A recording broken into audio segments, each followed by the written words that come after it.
Whatalo whatu tātou atunu ia me se fo i o le mai mo mai a o tātou ainga umalava I so se tafa o le larolangi, so se alao I whea lava se mea o lo mafuta mai ai o lea ua tuina alo I atu tu sao a tātou whaasalaunga I nei, malai a niu ma malai o le vesi, I le malai tōngia o le tātou whioanga, ia wa fo I le amatalia o le tātou polkalame.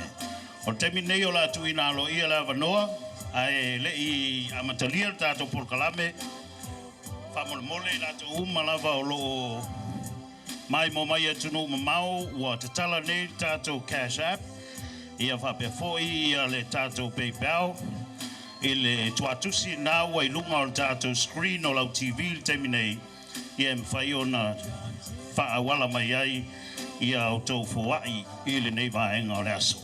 Al temi nei o la tuatua tātou whaasalaunga, I le whtalenga ia I la ua le ngō matua mo le amatalia o le tātou polkalame.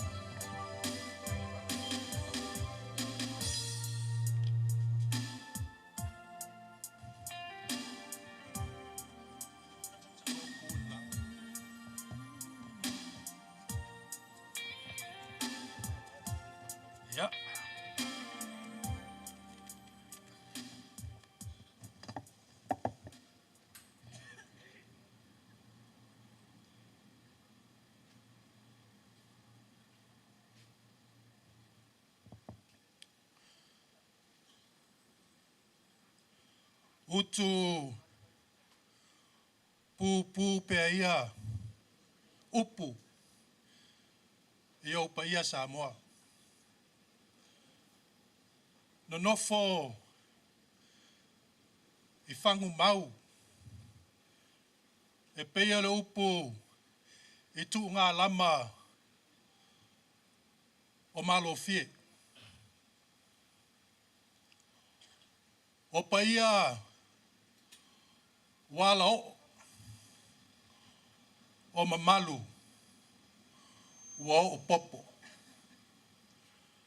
Wale o se fue solo na lalanga I le tayo.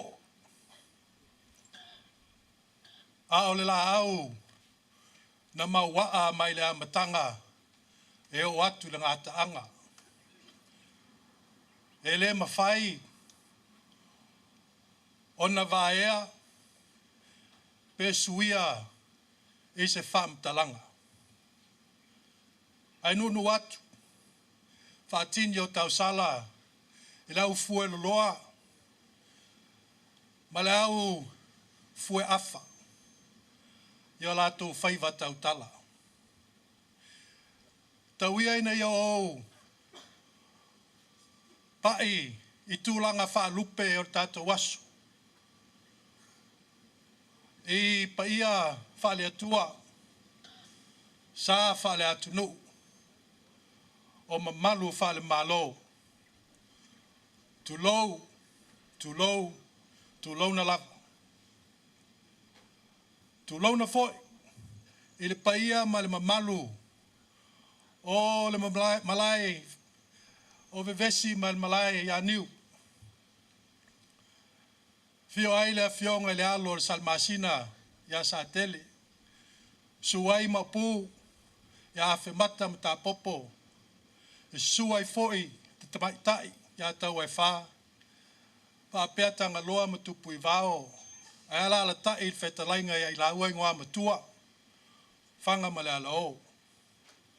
Ya fio ai foi. Po auli masongi maltavai. Aela la tai tia pula maava le talia maso sopo le mamalu o le sa mātua whainga. Tu launa lava.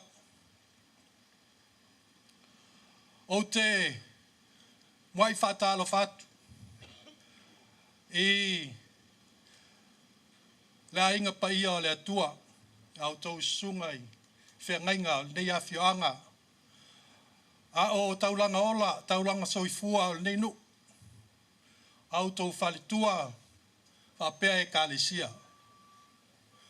Fatalo fat fo ile mamalu o le atunu ma le malo o mawhai o na wai mai le nei asu. Fatalo fatu tumtumunga o le nei afioanga se yo lava yo na iu a pele mamalu ya inga o wo mau me mamae o paanga fai pisinisi mani society o langolangoina le fa moe moe o le nei nuu i le nei aso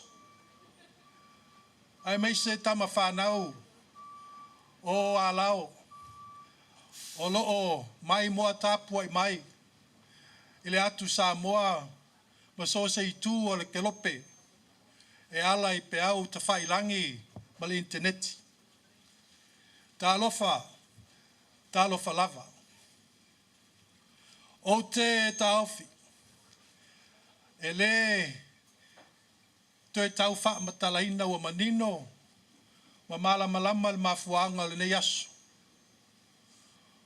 O se sailinga manuia e wha maite ma matalia ai le whatinonga o se whautanga o se whato whala inga o se whautanga fo na e le nei nuu mo se whautasi.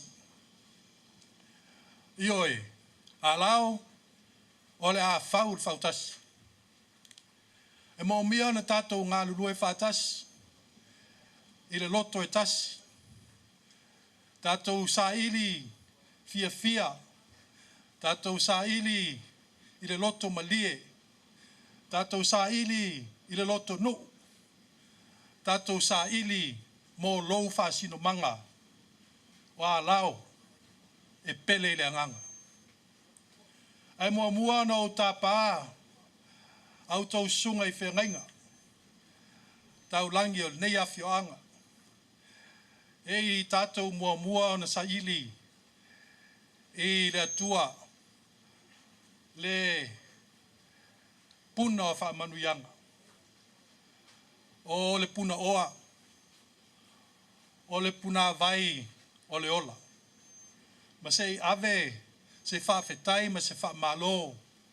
O ao lea wa tātou wheiloa i ma whisira whai. I le manuia i luma o nu. Ai le o tua o nu. A walo na alofa tau muli. I au tau sunga i whengainga. Mo sa tātou tālusanga whawhetai.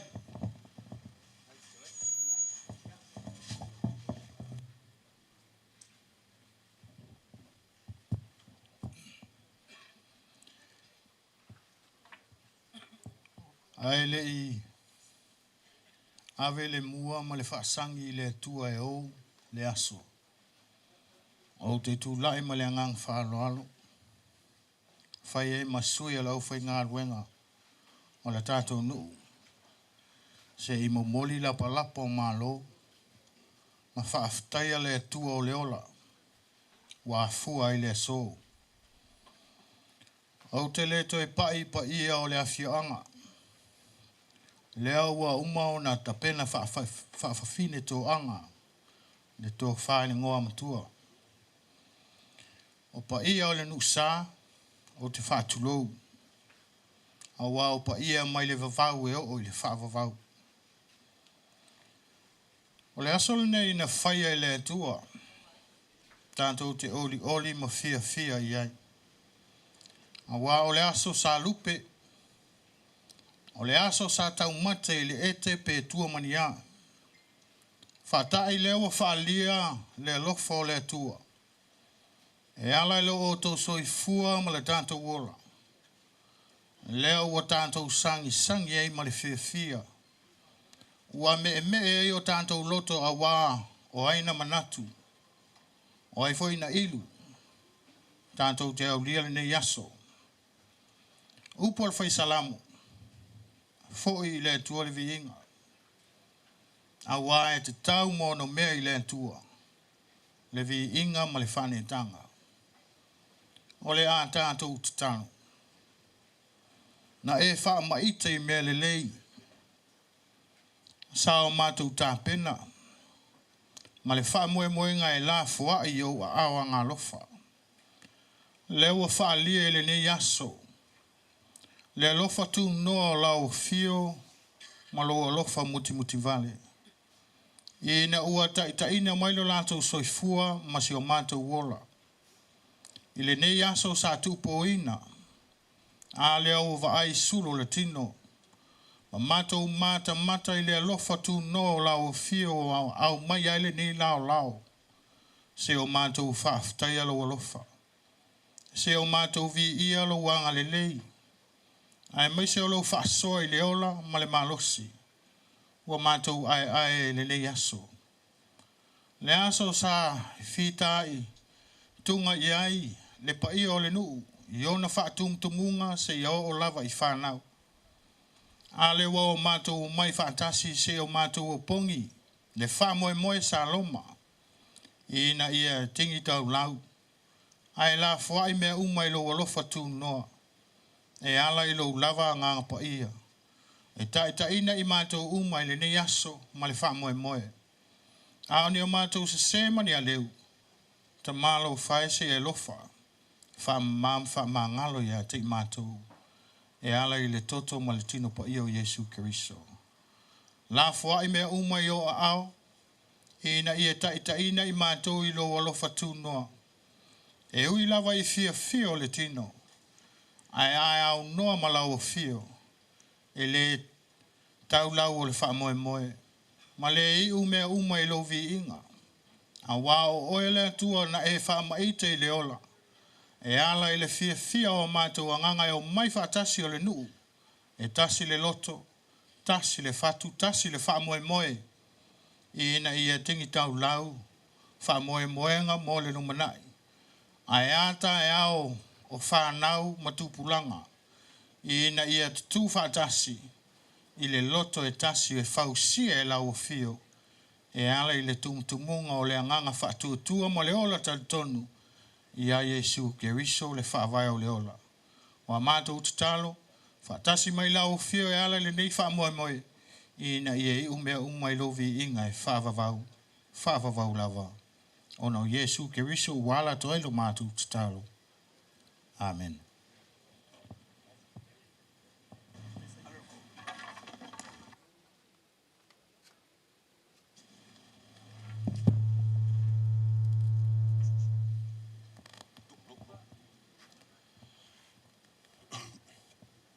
Ya e mangaku lingei kula o leua mai au kapui le kapu kamali.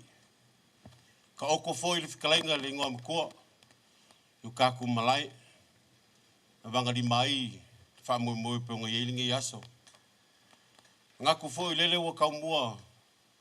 Solo kaku sa linge yaso i le kua.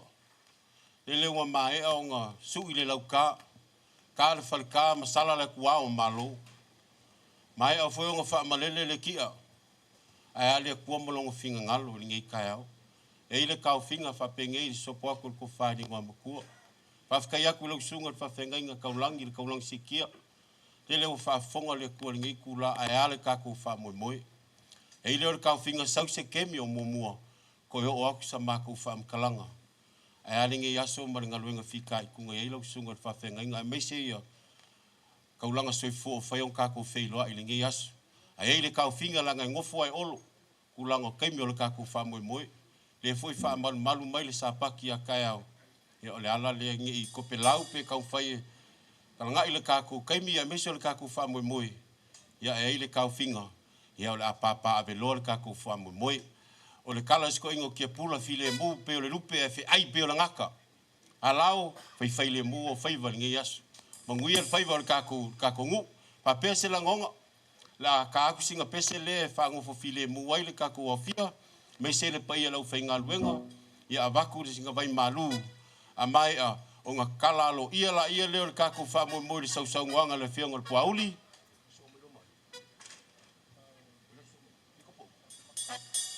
Ia o ngā kapenga le mu mai eila ia le kua le siva le sau nguanga le whionga le mapu, ia pe maka. Manguia le wha moi a lau.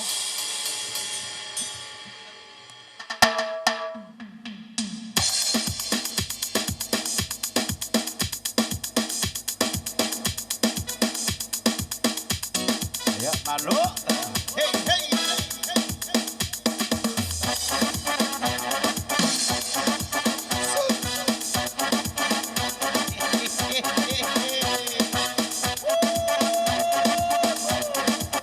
Here's one, Lord.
Le patalo fatu le tato tunu ya mai se foi o le mamalu a inga uma tama whanau a lao lo mafutamai i le tato YouTube ma tato Facebook page whaftai tele lava le mai mo mai ya mai se foi o nisi o foa i o tauri mai na online stay me on a fonga le iaio lo to pa ia malo to mar na o ftalai le ftalenga le ngoa matua ya la lo mfanga ia ma taimi nei wa mataria le tato por kalambe ole te talaina o le tātou whamoimoi le so o lea o le asau no ai le fionga ia po auli malona ainga e te tala aloa ia le tātou tausala online po le alao fautasi tausala online i le so pala watu i se sui o le fionga ia po auli mo le lātou saunoanga.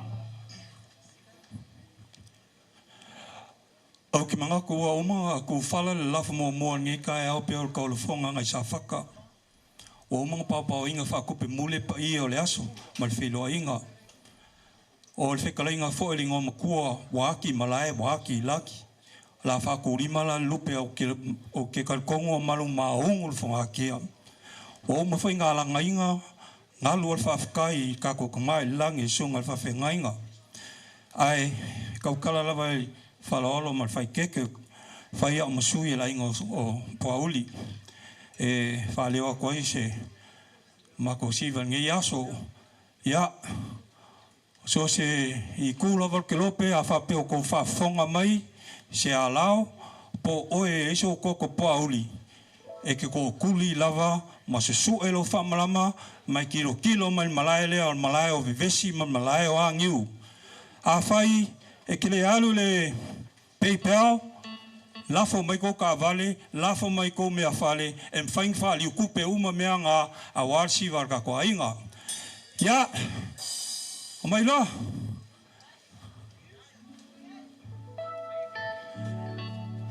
Ya, ole siva ala inga sa pauli, ole a kala inga lea, o la sau ngoa aku, le kaupou pauli la fionga ya kufongo e kakala inga le fulu afe lima se lau ya alao I fafo o ame lo kanga a vifo I fafo a lifo el PayPal ya kama mas kago pesa faili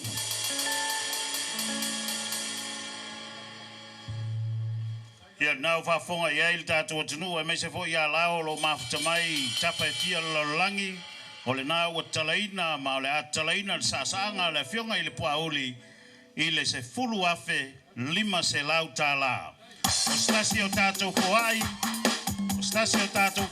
online mai le ainga o puauli o le sunga ia puna toto keke ua ia fua ia mai le tolu se lau tāla online e whao popo le siva ale sao lo lato ainga. Se fulu afe walu se lau tāla ua tala ai le sau ruanga le sunga I puauli.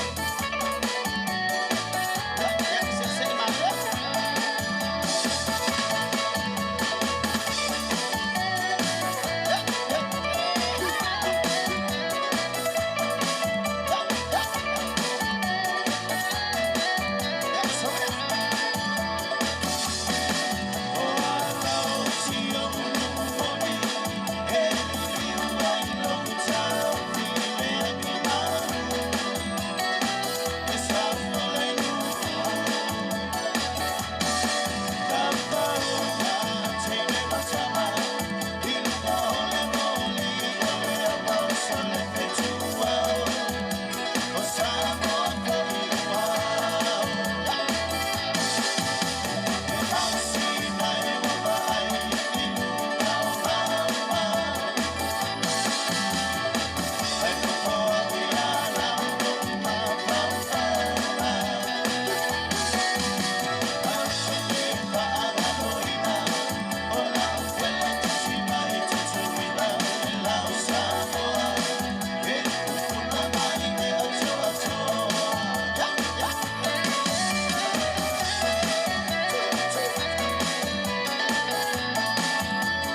Ia whafteitele mo le sausau noanga le fionga ia pauli malpaia o lo lātou ainga. Whaftai lo tau sao. Ia, nā no whafonga iai te talaina le lātou sausau noanga il se fulu afe valu se lautala ia o lo tālia le tupe il foloa. O le tātou saasaanga o le a soai.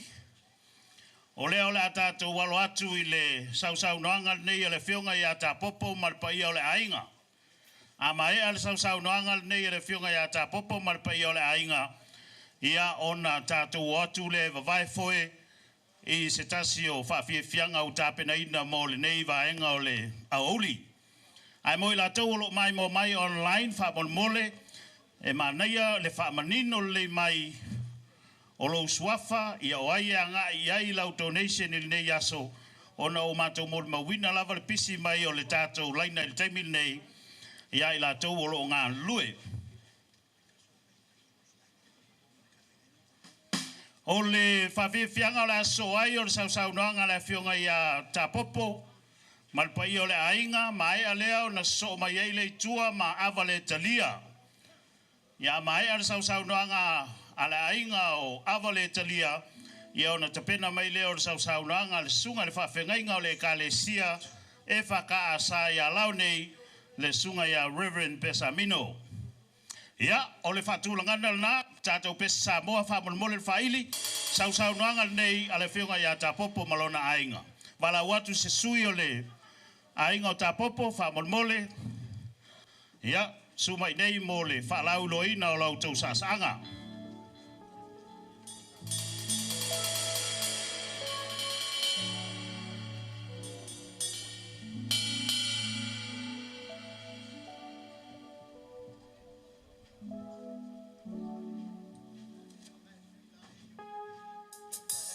Ia, ole a tātou watu foloa. Tā mes tātou pese wavel na wha ili sue lau panga. Toi siva ale alau ile alau ilunga o tātou stage. Au whanga solo o tātou polkalame. Ia mese fo ila tau o loo mai mo mai e tunu mau. Whatalo whatu, I would like to welcome the Fijian family for Father Patele Kelemete, who are able to joining us this evening. Pula Vinaka. Ai te pena mai a le whawhiawhianga alo le whionga i le alo salmasina. O tau te pena mai lau tau pesa i lunga i nei mo lau tau siva. All right. I would like to dedicate this song to all the party people. All the love family. Mother. All right. Party people. When it's a party, party, party. The goal is to move and move and move it. When it's a party, party, party. The goal is to move and move and move it. When it's a party, party, party. The goal is to move and move and move it. When it's a party, party, party. They don't want isolation. All right. Kaini mai sa panga mo ta pangata de pese.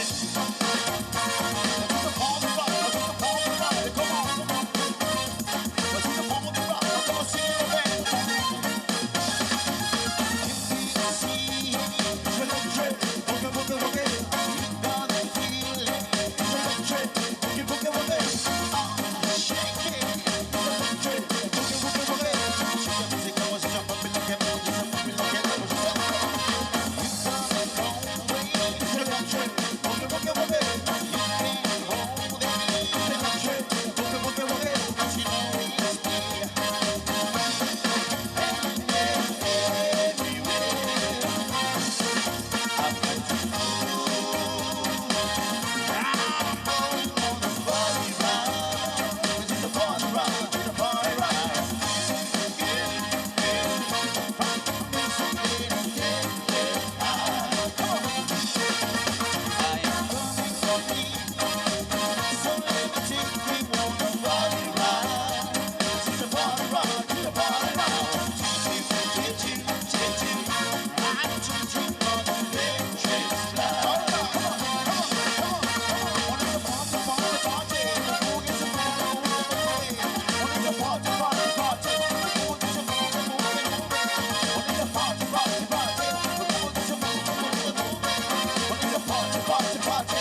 Whaftai atu le tātou whaili mō le whawhianga mātango fie, ia i le sasanga Puauli le whatoa mai atu nei, o leo o toi whaopopo mai le fionga i a Puauli mō le sasanga siona ainga tasi le awhe tā la.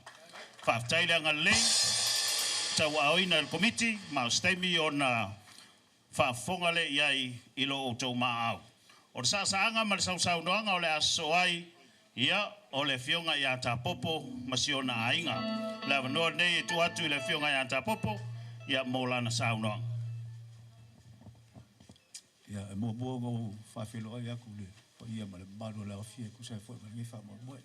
Wha maru ruang fwoi ngō le isi me wha le kong.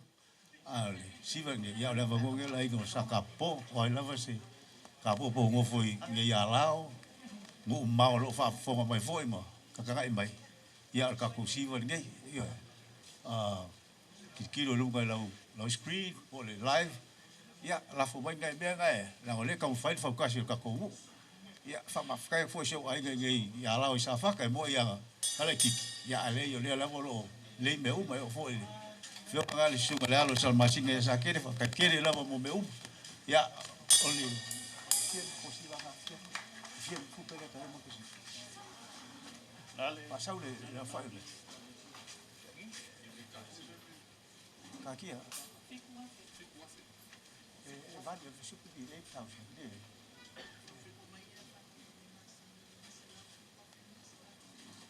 Ja, okay. Ia, mō le sirifia, le anga o le mai mo mai tātou atunu ui le tātou live, o le sau noanga le fionga i a Puauli, le ua mai atu stemi o na utou whaafonga le iai, a le sau noanga o le aso ai, o le fionga i a tā popo malona ainga talaine le fitu afe tā la. Whaupopo iai alo ma whanau, suli ma whioi o tina i a le masani, i le sau noanga tā popo, 5 se lau tā la, te talaina le sau noanga tā popo, fitu afe, 5 se lau tā la, whaftai.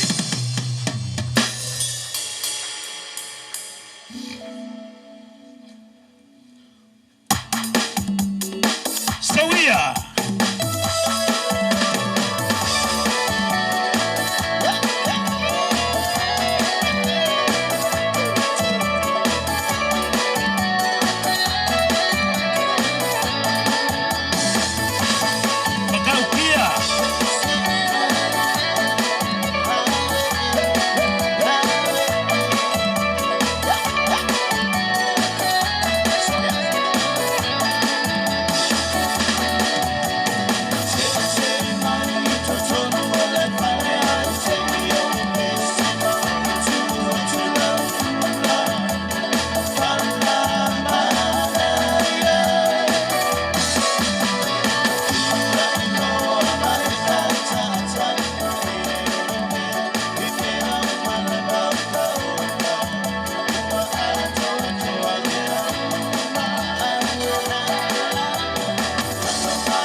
whaftai mo le sausaunanga.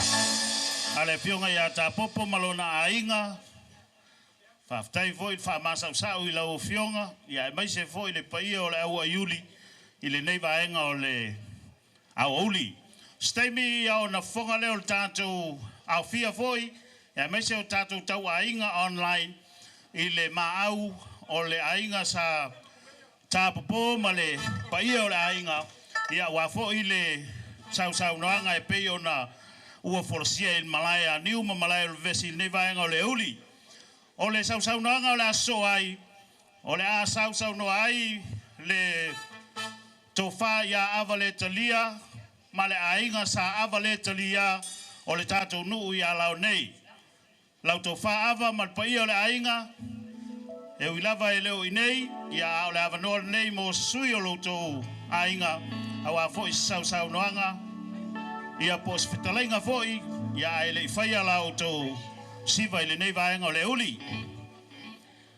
A mai al sau noanga avale talia ma le ainga, ia ono vavai leo foi i le aitema o tāpena ia i alo mwhanau o le fionga le alo salmasina ia sa tele, a iese pese ta el tou siva, wa tawa no to reporti mai le tato DJ mo le wha i loina o le vaenga ina ia tāpena le ia i awane i mo tusia le tato por kalame. Awa le talia ma le ainga.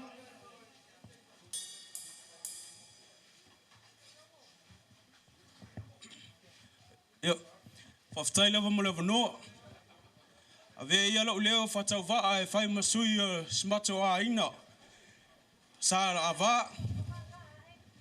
Te whape atu e a inga o atunu mao i tū wha lalangi. Palangi pesa moa aftasi.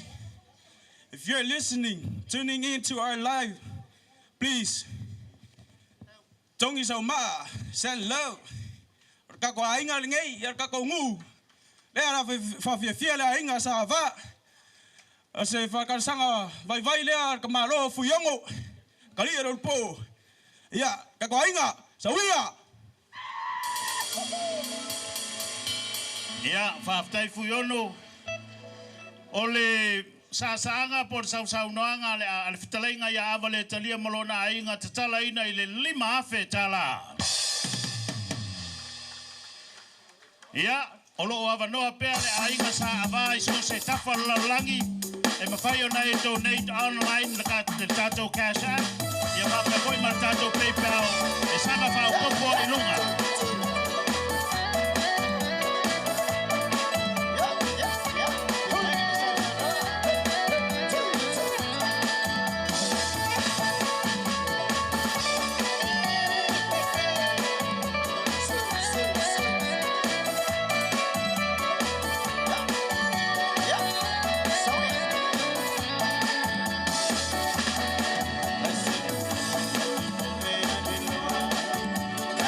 Yeah.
whaftai le ainga o awale talia, whamalol tautua e uilawa na le oinei le lou tautama ia o lea lava o whai o tau ma sui o tui mawave i le nei fo i whainga mea le tātou nu i le so. O le sasa angal nei e le fionga ia puauli na talai le tātou wha moe moe, na talai ne le se fulu afe valu se lau tā la. Whasaonga, na talai ne le se fulu afe lima se lau tā la.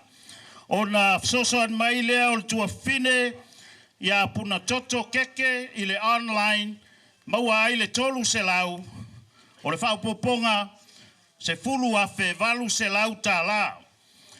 To e whaupopo mai e le fionga ia puauli le tasi le afe tā la mo le siva alona ainga, ia o na maua ai la ia o le se fulu, ia ma le ono se lau, ono se fulu ma le lua na oina i lunga le foloa, o le au whainga o le foa ia le ainga o puauli nei aso le talaina o le tātou wha moe moe, se fulu lua afe, lima se lau ma le lua.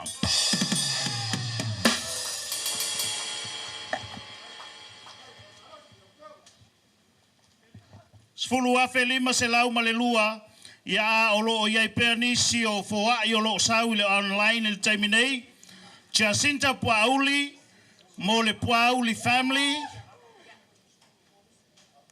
ia ma pule tuaitai, ma le ainga i Denver, Colorado, ua foa ina mai le lima se lau tā lai whao popo il sau noanga a le fionga ia Puauli. Ia o nisi nao foa i un whai o na taunu mai il taiminei, ai wha au pea ia le tātou wha fianga e whala watu i alo le fionga i le alo Salmasina i lau tau ai tema a wai nei tau pese a ngai mai loi lunga o le stage wha molmoli. Ia o le wha saonga o le fitalainga ia pale tua i tai ia ma le paia o le ainga i Colorado lea na soso ani mai mwha popo mai le lima se lau tā la i le saanga le fionga ia Puauli. Ia o staimi o na toe whaopopo lea. Mo le sila fia, ia o lo whaopopo mai lava lea lo fatulai mo le tātou online i teiminei. Ia e tuatu i lunga al floa i le whawhia fianga ni tape nei na iai i nisi o alon whanau al tātou nu.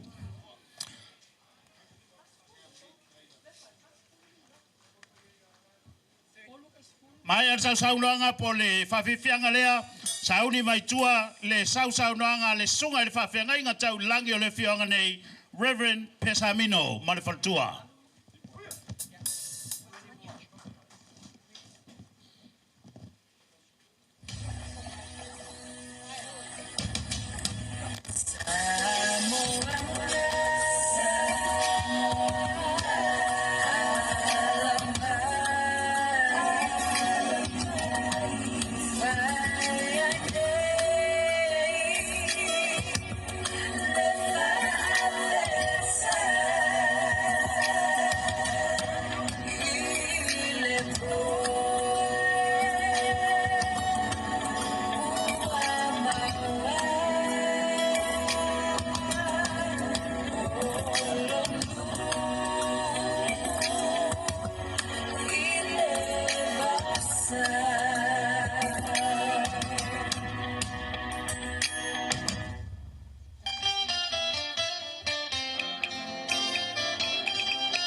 we go to your family gatherings, huh? You Palangi, you like to give a compliment. You see, in my family, we don't give a compliment. We give a jokes.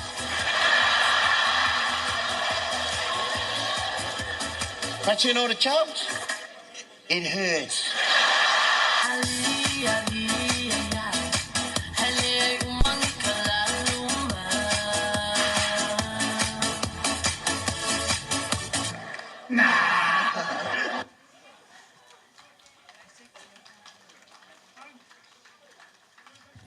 Ia, whātalo whātui le tātou atunu, e mese foi la tōlo mai mo mai online, nei vaenga o le awa uli, o le whapoponga nei o le sausau noanga le fionga ia Puauli.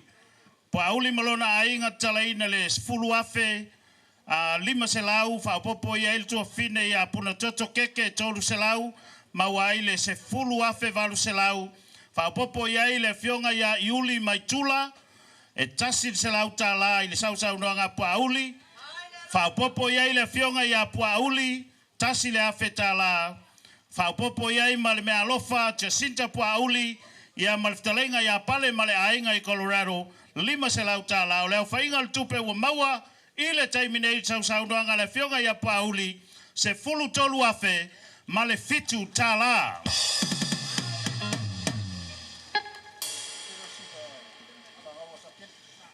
O le sausaunoanga nei le fionga ia ta popo malona ainga te talaina le fitu afe tā la.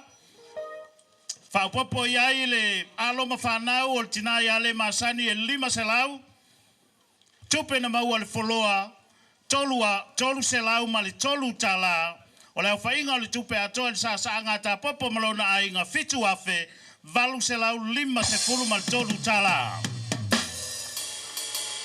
O le sausaunoanga nei a le ainga o avale talia, ta tala i le lima afe tā la, tupe na maua le fola, lua se lau ono se fulma le lua tā la, o le au whainga o le siva le ainga sa avale talia, lima afe, lua se lau ono se fulma le lua. Ia, o leo la tātou a ngā ia tuloa i le sausaunoanga, se tasi o whawhiangainga o le tātou nunei, le sunga i le whawhengainga o le e whaka asai a pesa mino ma le whaltua o le tupe ua talainai afe lima se lau tala ai whaalangalango atu i le lafo o le tātou nuu. I tua atu o le sausaunoanga le fionga i le sunga i le whawhengainga ta pena mai ai tua ia le sausaunoanga le ainga o afe mata. Ia a umale ainga o Afemata, ia sauni mai e tua, ia male ainga o Te Pula.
Whaftai atu I le tātou nu, ia me se fo I o lango malosi le sau noanga o tātou tamā whaiwhi au, ia Reverend Pesamino ma le whaltua.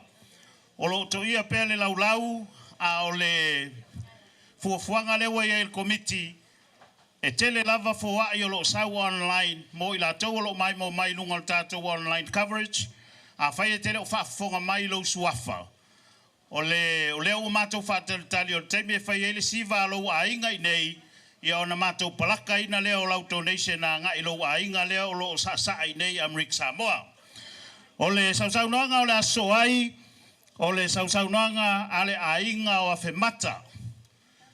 A mai al tātou pese vave lea ngā I mai whao ngā al tātou fuloa, ai tā pena mai ai, ia seisi o le a inga o a whemata, mo le whaalaulo ina o lau tō siva ili nei vaenga o le fiafis. Pese vave whaili whamolmole.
Tātou nu, ia me se foi o nai o tātou ainga le whamau popo, sau noanga nei a le whionga I a whemata malona ainga, ia e tuatu stasio no fuato o le ainga sa whemata, ia mo le sau noanga.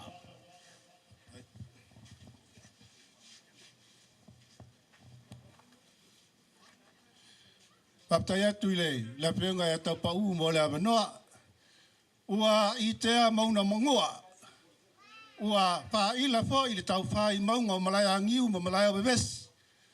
A lea ua sik ua ike le ngalu ua singa pangua alalu. Ua kapisa malaya ngiu ma malaya wewes. Le tātou a inga a whemata I atunua mamau. Ua o kou sila mai. Koe pau a leo le whai a wā le pungo uru kako a inga. Ua o kou sila mai. Ko kau le aingi pulu o lo ulu kau kua inga le ainga. Ia kou wā lo lofa mai, kou wā lo lofa mai.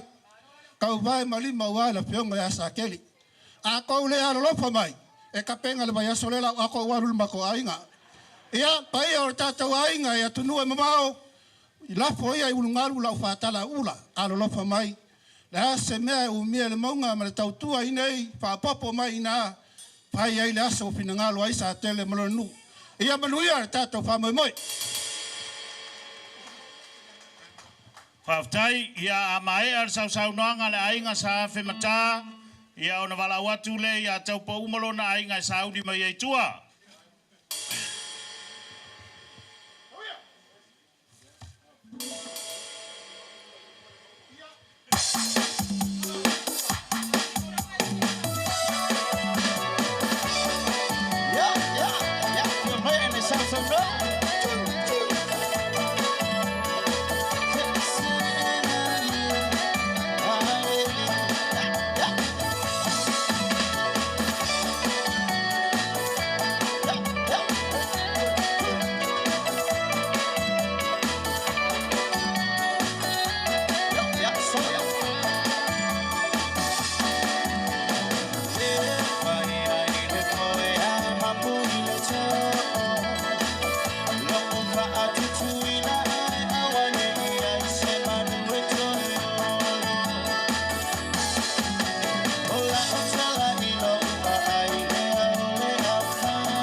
Ia, whamalor sa il tātunu, o le sasangan nei alo, o le fionga i alo salmasina ia sa tele, le aitema le na tuva ia tātou whawhiwhianga, o le tupe na oina le foloa, se lau valus fulu tala.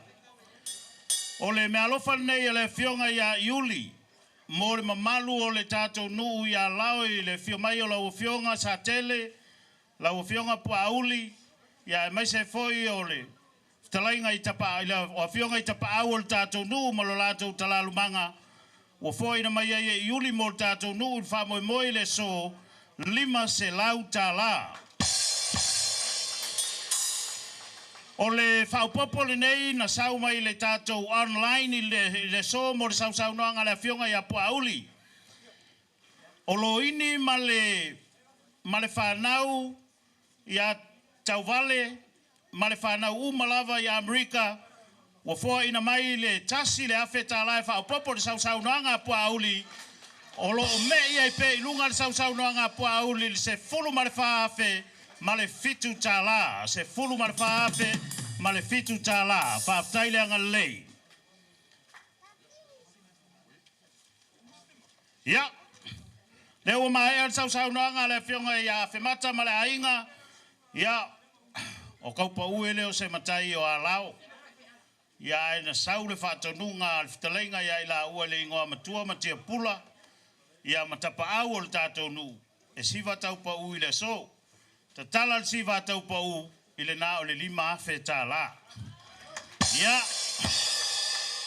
O ai uma e feika ia kaupa u o le avanoa nei e wha o ngalo i ei lau tau feitai e ala i lau tau foai.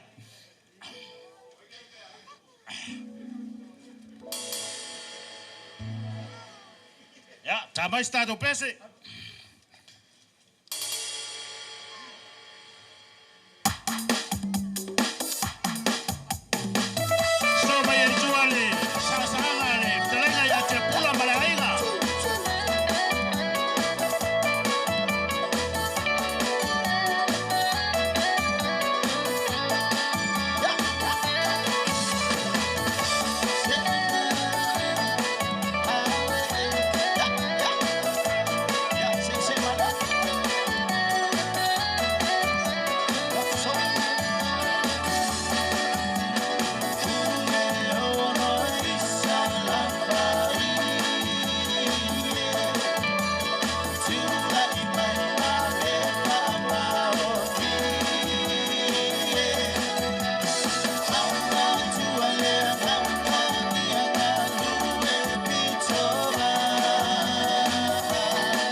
sei o tātou whaafonga I nisi foi o maau o taunu mai sinisi o sāsaanga o mai atu, ai a mai ale tātou porkame leo la whate atu, ia o te wala watu I lau o fionga I le Perenise o tala lei, o le lupe whaalele le fioanga le nei o alao, lau o fionga pātele ke le mete, malou a inga mai fiti, ia a fio mai, masauni mai mo lau tau sāsaanga.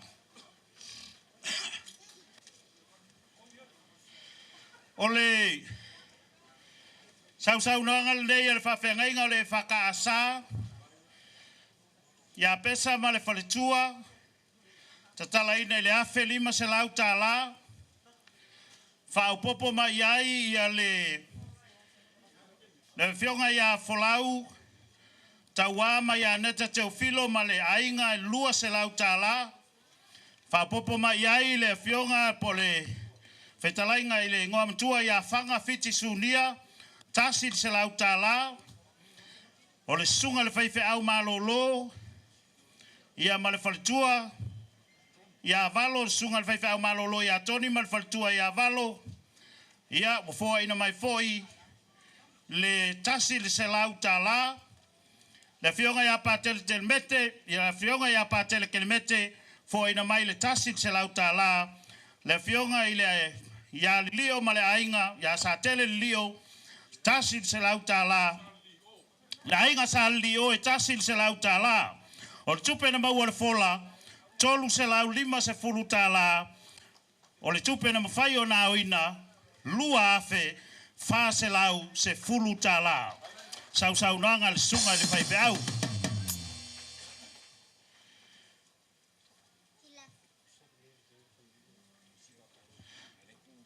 Ia, o le awanoa nei o le atu i le fionga ia patele, a whai ei sau noanga e fia whaia, ia, o le awanoa nei sau noa ai o whaafonga le tātou nu, ia o le whaia fo i lau saanga, ia pei o na malauri ai lau o fionga, ia mo lau siva Samoa.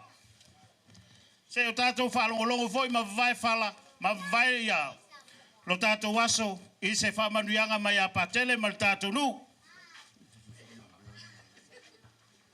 Ia, whātulo watu le paia ma le mapupua le tātou nu. Le a fio atu le fionga i sātele, le fionga i apua oli musongi ma le tawai a fio tāpa au. Ia, me whikalaiga mawalunga, ia, le lau mawhanga, awa ma tia pula. Ia, ua po ia wha o whanga ngau whaiako o fia siva. Au ke le whaiako e whaisa au siva. Ia, ai le a whainga o awanoa le au maua o le wala nga whaila usiva. A o walu i lipo audi ai makamaka sa kere leisa usiva. Ia nga whango ngoa leo le anganga. Ia anako fo i a kirikiro ka vai leisa upupe la fo langa siva. No inga ala fo mai, wale alu au leisi merekanga. Ia o le oa o eska ngaka ese. Le a fio mai le fio auli ma. Fio ngai li sateli. Ia le o mga kuai. Ia nga oa o le ka se nga luenga. Ia o ke sau e kongi sa umaa au wale wha moe moe o ka kongu. Kau inga ia o ngā. Au ngā le mawhtanga leo a maka kungei ka penganga o ka kousa e ala le mawhtanga ma le ea i ma le silfa i wakasi. Ia ngā o ngā la leo oi farisa e wha akumu le farisa. Ai le ngā kumu mai ngei. Ia kongu whangofoi la le whale. Ia o ka penganga le ngā e whawhaka ia i le kofa ae. Ia i meisi le manu le komiti ngei wha moe moe. Ia ka le soifua le loutou soifua. Ia mai se le malosi ka kongu ia mai se maku kangaka ia le vai al fala ko le su mai o fenga ka ulangi ka kongu le lo ka le fa uko ia au wale kala le kongo le afio anga ngei o alao ia mangu ia le fa moe moe ia sau mai lisi piko e kaulis piko ia o ke kaua ia ala uma ia pule le o ko ala maka ku pala ku lai mai ia ma o to lo mai mo mai atu no i fafo a usivan kapela le ko TV. Ia ai ka ki mai pe o le vai asu manguia o to uma manguia le bai o da nu. Ia saunanga pau i le fionga ia patele ke le mete puauli ia o se lupe falele al tatou fioanga i le tala lei le nei foi vai tau. O le saunanga nei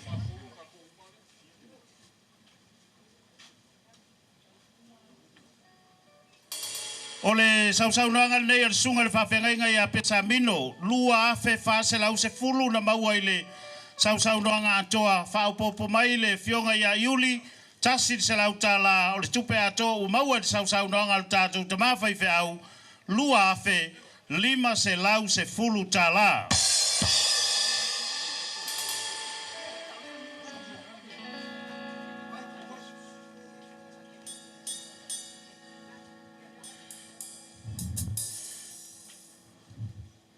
O le saunanga nei ala inga o whemata o le tupen whaulu mai ai, e lima afe tala, ia o na lofa mai leo Caroline, e se lau tala, whaupopo mai fo i le isi se lau tala, mai le ainga lava nei, le ainga sa tapo, ia mamaua ai le tupe le fola, lua se lau ivas fulman tolu, o le au whainga o le saunanga atoa, a le ainga o whemata, lima afe, whāsala uivas fulman tolu tala.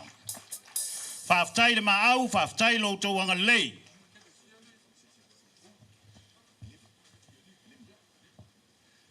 Nei wa u fa la vela tu ai le fa wa nga benga le tanto committee. I just want to acknowledge the presence of my Fijian community.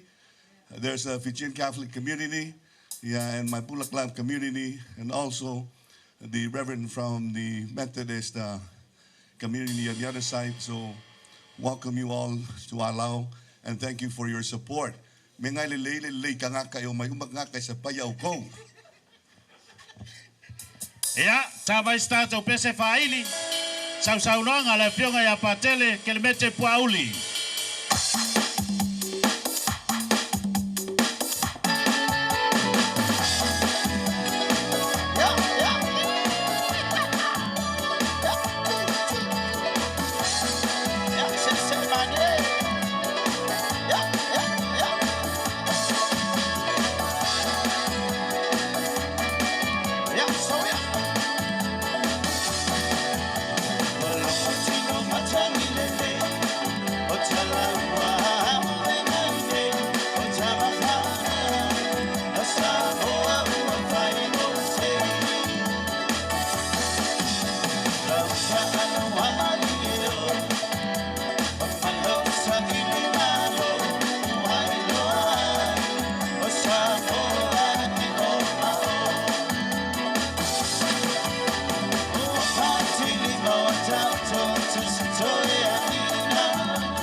Talo sanga mai le komiti. Wale mawhaita ulia e o lātou a ao na lufi lo o tau anga lelei.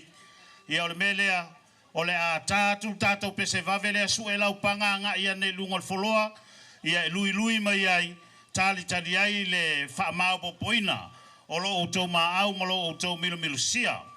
Ai i tua atu o le tātou siva o le aso ai. Ia, lau ftalenga te pula ma le paia o le ainga. Ia tapena mai so o tau sui mo le whaalau loina o la o tau mo le whaalau loina o lo o tau maau i le so. Sauri mai tua le sasaanga le ainga o te pula. Ia mai ele manatu o le tau whale mau mai pei o tau no fuanga. Ia ai o le anga iatu tātou au manga ia mo le tau aoina o tātou tau maftanga. A mai al tau maftanga, a o anga i le tufaina o tau maftanga, wha mole le siliva pen se ta mai stato pese fa longo ia e server tato tau maftanga mai alna saudi mai tua sau noanga ale ftelenga ia te pula male tausi ia male paia ole ainga.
Ia o alo pe ia le tatou fioanga mo le tau maftanga. Ia o le au whaia tua ia le tatou whamanuia le tatou tau maftanga. Ia o na toi whaauawa ile le tatou Paul Kalame. Lo mātou tamai o le langi o mātou atu lumo lo au fio. Se whamanuia nei tau mawha o le a mātou sauni e talia o no lo olofa. E alatu ia Yesu Keriso lo mātou ali. Amene. Alo le tau maftanga, ai sauni mai tua le sasaanga, al ftalenga ia te pula male ainga. Ia, le ftalenga ia tua pepe, ia e whai mafonga le ainga sa te pula ili neva ainga o le uli. Test 1 2. Atau no pa ia masama whai ngā o nei, o le fioanga nei, Rale to o ngai so matu leo mo so matu whamatalanga. Wa uma ona ta pena I whonga tau mo o tato waso. A nei aso ia o le alo atu le ainga sa tia pula. O whea lawa o e whonga mai ai tu e whia nei alo langi. Ia, o le siwa nei ala ainga sa tia pula. Iei le tala foli le whai mai. So ese o atu manuao. A o le tala lawa pia. So ese manuao. La watu papao. Ia manuia ala whawifianga.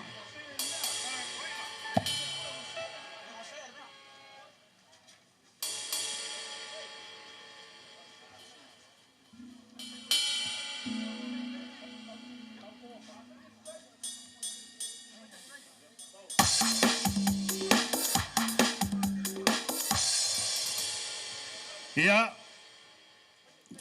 a o te pena mai le ainga o te pula mo le lātou sāstaanga, wha mole mole, sa uni mai tua atu o le sāstaanga te pula, ia le ainga o Tangaloa, wha mole mole. Le ainga o Tangaloa so mai tua le ainga o te pula, a mai le ainga o Tangaloa, ia ta pena mai tua le sau noanga, a le fionga il te maita ia tau ai wha maripa ia o le ainga. Ia, o lea ua to ia le laulau inisi o mea alofa wha le malo o taunu mai, ua foa ina mai e le fionga i le presidente o le senate, le fionga ia tua olo siva manaia fruen, mo le wha moe moe o le fausia o le fautasi fau o le tātou fioanga, lua afe tā la.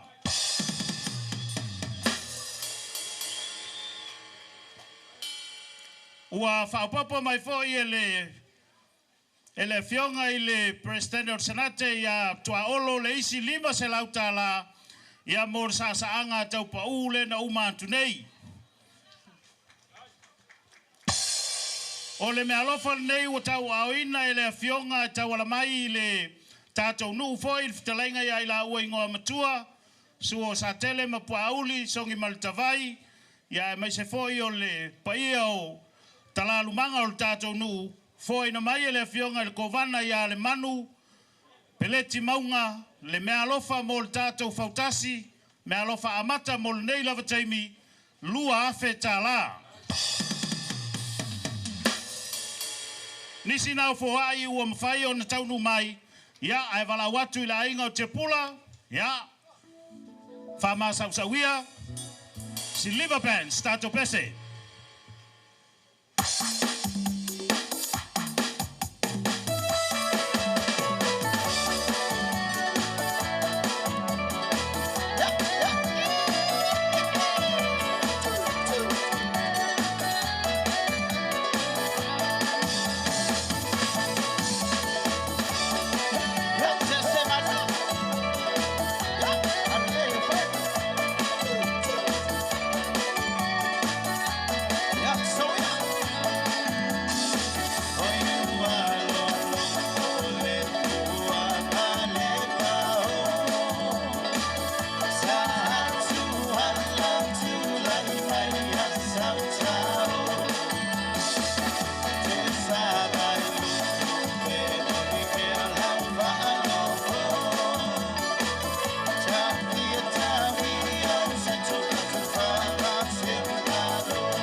Whamalor sa sa ila inga o te pula, whafteitele mo lotu sao ta ua ili tātou whamoe moe le so. A o tapena mai tua i a Tangaloa, o le sausaunoanga le ainga o Tangaloa pe a maea i a le tātou whaaringa ia o le atu inatu, a maea le ainga o Tangaloa, ia o na sauni mai eile i tua o le sausaunoanga na talo sanga mamau mai, o le sunga le whawhengainga tau langi ana o tala mai Vegas, ia o talo sanga ina le siva Samoa i le so, ia tapena mai tua atu o le sasanga le whionga i a Tangaloa. O le siva tau pa u, whaulu le siva i le 5 afe tā la, tupena maua le fola i tolu se lau, o le whaupopo mai le whionga le presidente o le senate, ia tua olo mana i siva fruen mo le sausaunoanga tau pa u 5 se lau, maua ai le tino i tupe 5 afe, valu se lau, mo le sausaunoanga tau pa u. O le sausaunoanga le ainga o Tangaloa, leo le aso ai a maea ia le sausaunoanga le ainga o Tangaloa, ia o na sauni mai leo le sunga ia Reverend Nautala mai Vegas, mo lana sausaunoanga. Ai se i tua tutasi lava ia le tātou whasalaunga ina ia tātou taua ainga ma tātou donations ia mai lunga le online, puna toto keke tolu se lau tāla fo ina mai, mo le ainga o Puauli, alofa from the Ta'amu family in Maryland. O le sunga ia Reverend Fetuao so alo mua, ma le whaletua ia sunema mai o lo senga i manua, alofa anga mo sa tele ma Evelyn, ma le whawhengainga ia pesa mino tuitea, ma le whaletua e tawala mai le online na tātou whasalaunga nei, tolu se lauta la ua fuaina. Jacinta Puauli, 5 se lauta la mo le Puauli family, Maya Pale and family in Denver, Colorado. O le sausaunoanga po le mealofa le nei na tau au ina mai online foi, ano vale le lea fo ina mai le 5 se lau, ta la mo vea, ia e mai se o le Tangaloa family, lea o le aso lato sausaunoanga. O akenese leo fo ina mai le 5 se lau ta la, mo akenese tavai leo, male ainga sorgi male tavai family. Fo lau saua whaaftai ma Jacinta Teofilo lua se lau ta la fo ina mo Reverend Pesamino tuitea man fatua. Avasi Ioane 5 se lau ta la fo ina mo avasi whaalelei male ainga i seno se. Me alofa na mai le ainga o le avasi family mai seno se. Le awainga o Puauli. Reverend Fetuao so alomua, ia whapena foion whaalaulo mai le mealofa, ene whetaiai 5 la mo le ainga o Te Pula. Alofaanga mai a Vailuanga, a Vainalepa ia Maruta whetaiai. Ne Mia Junior Vaiangae, 2 se lauta la ufoina, mo le tatou whaamoimoi le so. Whapea foio na foina mai Jacinta Puauli, le isi foi se lauta la, mo le siva ale ainga o Afemata, mai a pale ma le ainga i Colorado. Matiana le ala o au elua, se lauta la mo sa tele le fionga le alo Salamasina, ia ma le paia o le tātou ainga. Matiana le ala o au elua, whapena foio na fisoso animai se lauta la. Nisi neo me alofa o taunu mai, Jacinta Puauli, se lauta la mo le sausaunoanga, ale a fionga ia patele kelemete ia pe ona sila ia istaimu sola ia ole ni so le fionga ia patele ole me alofa nei tau auina ele setasio tama fanau ole nei nu le tamaitai o vefa tu mavave fo ina mai online se lauta la mo le fionga ia patele alofa anga mo patele kelemete ia from your favorite niece Matiana a le alao au elua se lauta la mo le alao family.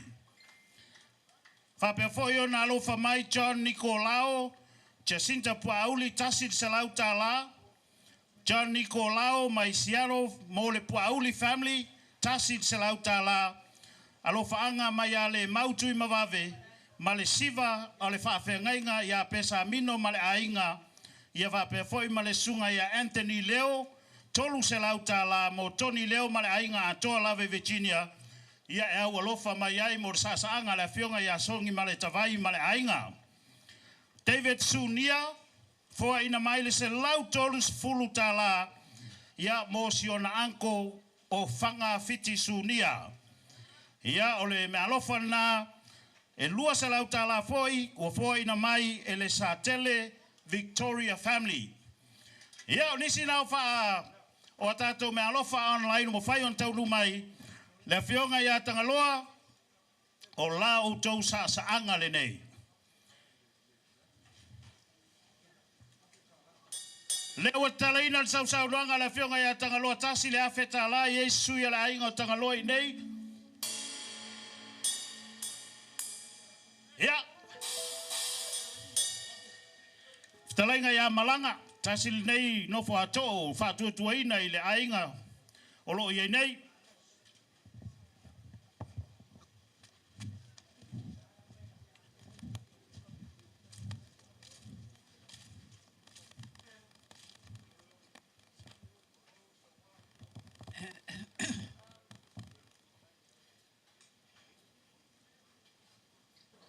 Ya e fa tu lo wa tu lava il pa ia ma le mamalu le tatou nu. O se tinha. Wa fili a e. Ele matai le matou ai ngote. Vai he stala. Ya ele se me o yai. Si la fia ele tua me uma. Mai olo unu foi le nei. Olha o Siva, ila Siva. Siva tangaloa. Olea la a o saa ila Siva ile nei yaso. Ya fa manui ale tua. Ya te auto o malaba. O tātou whenua i sono o le nei. O le nei nu, malai o le nei nu. Malai ani uma malai o vivesi. Wha manuia ia te outou uma lava. Ai o lau tara sangatu, ia outou o mai uma lafo mai ntupe ia te au lau siva lea. Wa o ainga uma lava outou. Ia, whaftai. Mi ia le lofa o le atua.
whaatai atu ili sau noanga tina mtua ia vea, ia mai se fo i ole pa ia ole ainga, sa tangaloa, i le nei fo i vaenga o le tātou polkalame.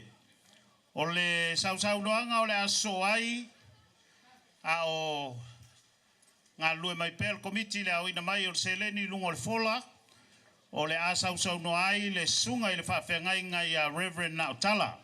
Ia mai wala au tuai stasi o le ainga, ia, e sumai matala mai ao mo le whongaina fo i o le nei wha moe moe, whaftai.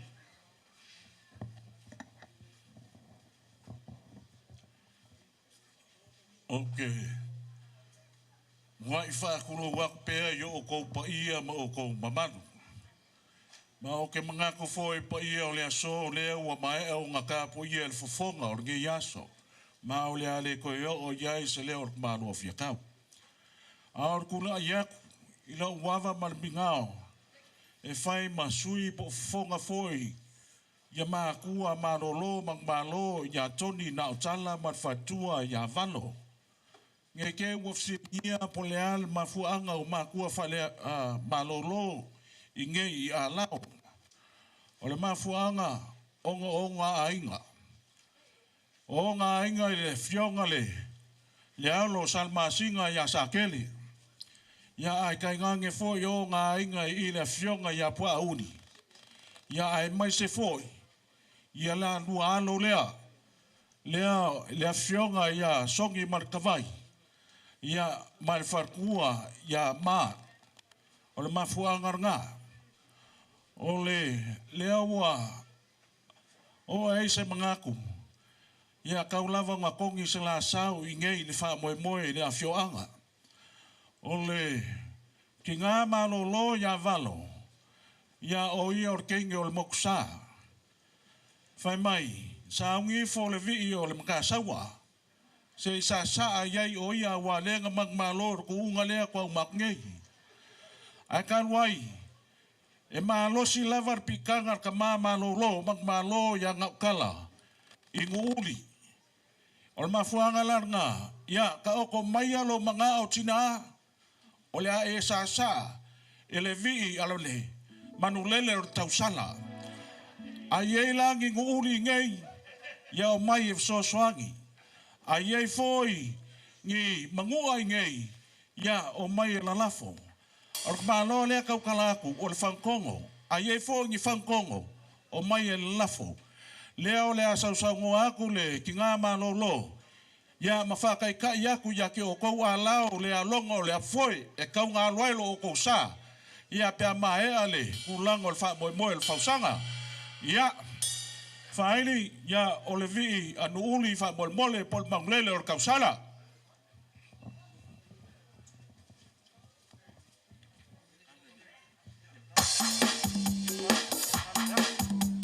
Ia, whaaftaitele le whitalenga pau a whiatau. Le nei vaenga o le uli, malai a niunga malai o le vesi.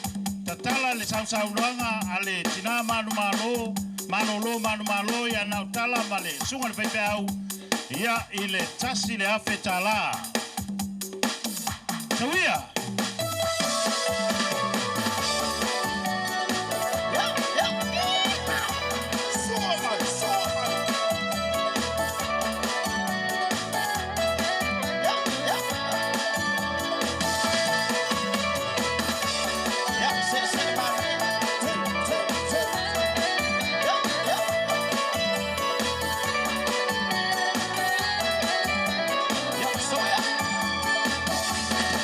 Oh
Pamele vetalainga ia fia tau steimi o sola. Ia alao, mata mai lea ia nu uli mfangatongo lea le asiva.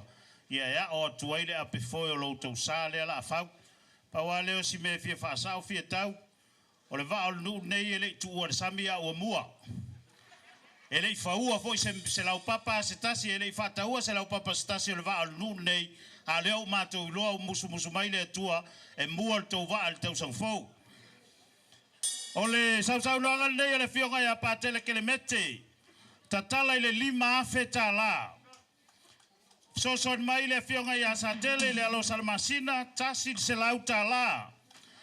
Fesoson mai le sunga ia Reverend Sefo tolu se lau fase fulu ta la. Patele a Salemo, soson mai mo sau noanga lana fionga ia patele ke le mete tolu se lau ta la. O toa mo le sau noanga patele tasi se lau ta la. Ai o le tuna family ma le malo ma whanau o taifuia mo le sau noanga patele tasi se lau ta la.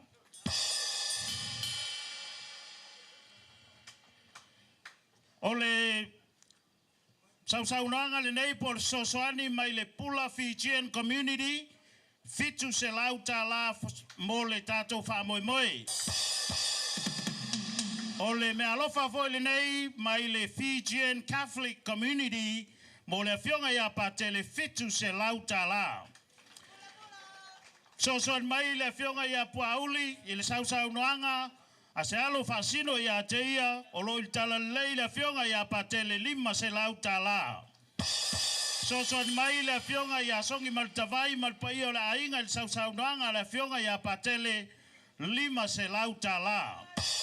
Tupena o ina i le fola, sosoan mai le tua fina ia vefa tui mavave, mor sau noanga patele tasi se lau ta la. Tupena mau o le fola, 5 se lau luas fulmal tasi ta la. Au whainga al sau noanga i lana fionga ia patele, ke le mete pua auli, iwa afe, fase lau, ono se fulu malitasi ta la. Ia, ole tu vatasinga na ole maau i sau noanga le fionga ia patele, ke le mete pua auli. Ole ua ta otol tato pol kalamil te mil nei, toi 5 tato siva, ia ona po lea o le tato po. Ia mai o te walaua tuai, i le ainga o tau e wha, lau talainga imo. Ia, o lo o tau a wanoa nei mo lau tau saunoanga, ia me se fo i o le tapena ina o lo tau wha moe le so. A maea ia le saunoanga nei, a le fionga le tamaitai a tau e wha, sauni mai e tua, ia le saunoanga, a le ainga o le fionga i le alo salmasina, le ainga sa lilio, ia ma ainga uma o feoi o le fionga ia sa tele mai whangsa, o lea umau alo tau a wanoa pe a mae al saunoanga, a le fionga i le tamaitai, ia tau e wha.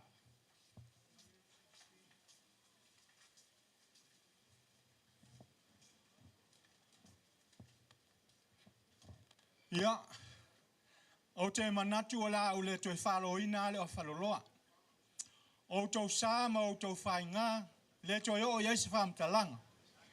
Mao te tali tonu foi, e leo toi fia whafofonga le au fia se whamtalanga. Paule mele fia whafofonga ia e fia se siva al tamaitai o le a whai le nei a fiafi. Ia o nau whapea lea, ia o le a papa aveloa so mātou whamtalanga. O e walolofa mai le siva le nei a inga, o le afionga ia la ulu, ma le afionga ia le malu, ma le nofo alo, tasi le afe ta la. O le sunga o le tina ia Elisabeta ahin, ma le whanau, tasi le afe ta la. O le tina ia le mau tui mawave, ma le whanau, tasi le afe ta la. O alo tau ai whaalata, tina ia siloi ma o nauso, ma ona tuangane, tasi le afe ta la. O alo le tina mtua ia na tala o whailangi le whaulaunga, le to wha ia wa tau silim patu ma umti ma la tau whanau, tasi le afe ta la. O lea foi ua whaopopo mai le whale tua, ia olo wha ta popo mo le siwa ta wai wha, e tolu se lau ta la. O lau nofo atu ma lau whanau sa mo nei ia Paulo, ia Antone, ma Fiti, ma Elia, e lua afe ta la. O le atatala le mātou siwa, i le fitu afe, tolu se lau ta la. Fitu afe, tolu se lau ta la. Ia o e umaro mai mo mai atunu e mamao, ia toe fo ai mai, fa lava matutoe le tātou fa moe moe. Wala au atu fo i lau tau au fo ai, ia o ame o tutoe le taimili nei au mai uma, au atau toe manatu i siwa o muri mai. Ia malau fa alo, o le a siwa atu le tina o le nei a inga, ia awala mātou fa moe moe. Ia, whafte atu mo le whtalenga i lausunga le au imo, ia au tapena mai le sausaunoanga le whionga le tamaita i a tau e whama le ainga, sauni mai e tua le sausaunoanga le ainga o le whionga i le alo salmasina ia sa tele mai whangsa, ia au tua atu o le sausaunoanga na whangsa, ia tapena mai e tua, ia le sasaanga a ila ua le whtalenga i ngoa mtua, whanga male ala o. Ia, ai e whamana tuatu whamole mole lava le tātou atunu olo mai mo mai atunu mamao o le ua whailo mai el komiti o na ua tau whaitele le tangata e alu i lunga o le tātou internet il teimi nei a lao ua slow way le cash app a nai matala atu lava le tātou PayPal whamole mole pa o mau mai a tātou whasalaunga ia o se whasisilanga tā ua lea mo i lātou olo mai mo mai atunu e mamao ia ai sasanga nei le fionga ia tau e whama le ainga. Tuia!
Ia, whaftai.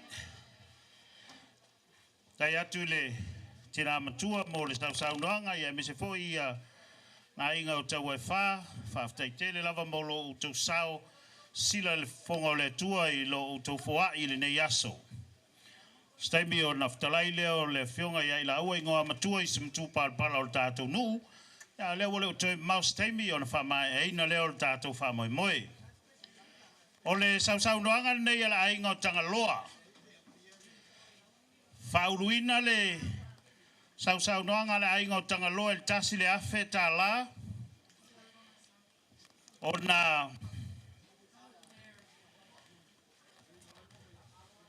O na foai mai lea e pese whea mānaia, ano vale pese whea mānaia le ono se furu tā la. O le tupe na mawhai o na maua I le fola e lua se lau fitus furtasi tā la.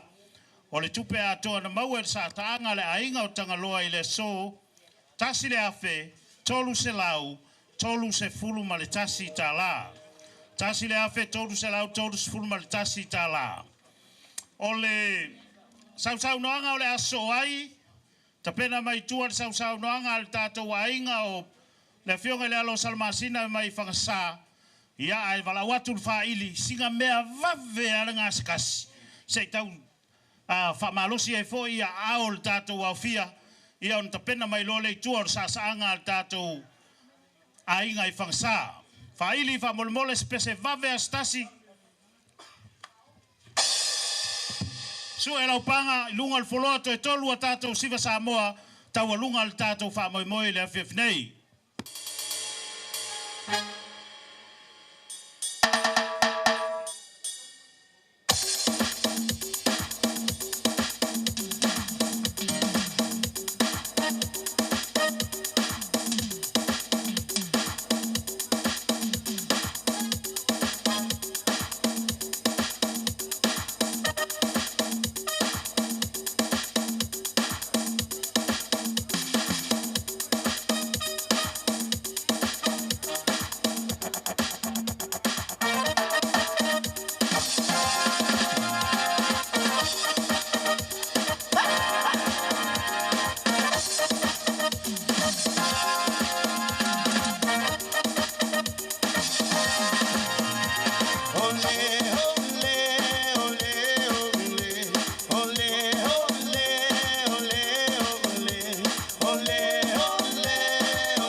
Whaftea tu le on sa il tātou nu.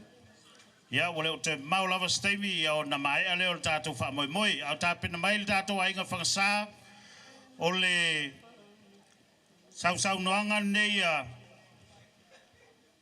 aliftalenga ia te pula malpai o le ainga. O le tupena whaulu ina i le siva e 5 afe. Tupena maua le fola, tolu se lau, valu se fulu ma le fitu tā la. O le au whainga o le tu whātisinga o le maau o te pula malona ainga whaftai tele 5 afe, tolu se lau, valu se fulu ma le fitu tā la. O le sunga nei le sasaanga nei le sunga le whaiwhi au malolo. Ia na o tala ma le whaletua. Ta tala le sau noanga i le tasi le afe tala. Tupe na oina i le foloa, lua se lau valu sefulu ma le valu tala. Au whainga le pohai ma le maau. Afe lua se lau valu sefulu ma le valu tala. Leo o toi whaupopo mai nisi o tau ainga o le fionga ia pātele kelemete. Vefa tui mawave, tāsit se lau tā la, DJ, OJ, Masimoa, lua se lau tā la, tāsit se lau tā la mo mai a OJ, Masimoa, mo pātele, Christina Panapa, tāsit se lau tā la mo pātele, le angatonu lua se lau tā la mo le fionga ia pātele, o le o Kamelita ma le ainga fo ina mai mo patele le 5 se lau tā la. O le au whainga o sau noanga le fionga. Ia patele ke le mete se fulu afe, tolu se lau, ono se fulu maltasi tā la.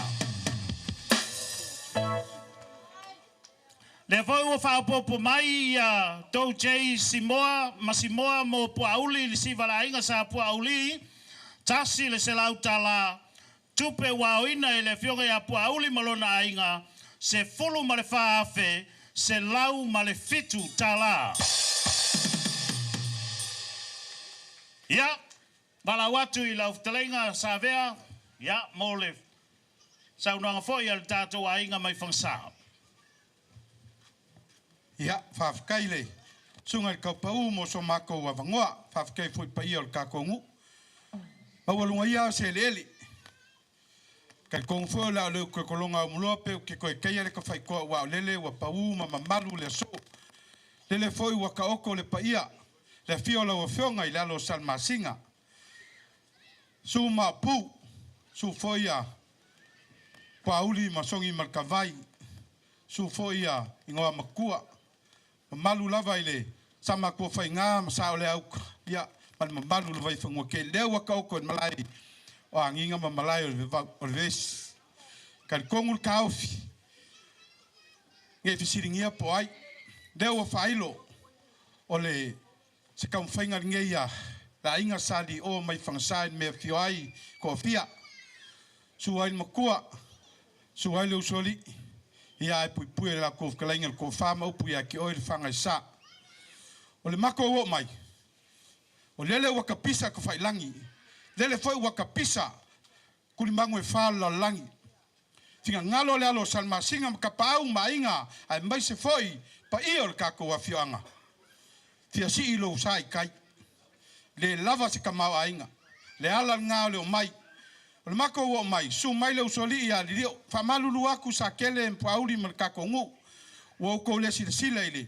sunga le usoli ia ngolo e malanga ia ku ifafu ia ngol sai nga ngasi al mako wo mai ole ainga ka malea ole suako le fionga le alo san masinga o ka fai mo nga fai fia ia le wo mako wo mai se mo moli se mako so sangi ole mako so sangi lea e ka kala ai sa anga le sunga le usoli e koru afe kala ia le kako ainga au fai ma fo mar kako ainga o ame o rua kanga whanga o ngau ngei o wale fio akore alo salma singa lea ia a walavange e koe aluma se me ko ainga ko uma ngei a wale va alela singa i kai o ka maiki o le vai whangua o leo sa ngoa kau pau fai mai kau pau e le i whau o le vaa a ua mua kau pau a fai o le ale mua le vaa o fai no le kala ka waso yo pupula ifo o le ko va ai ko ngu ngai ia manguia ka ko sanga palau mar fa lalo le sunga le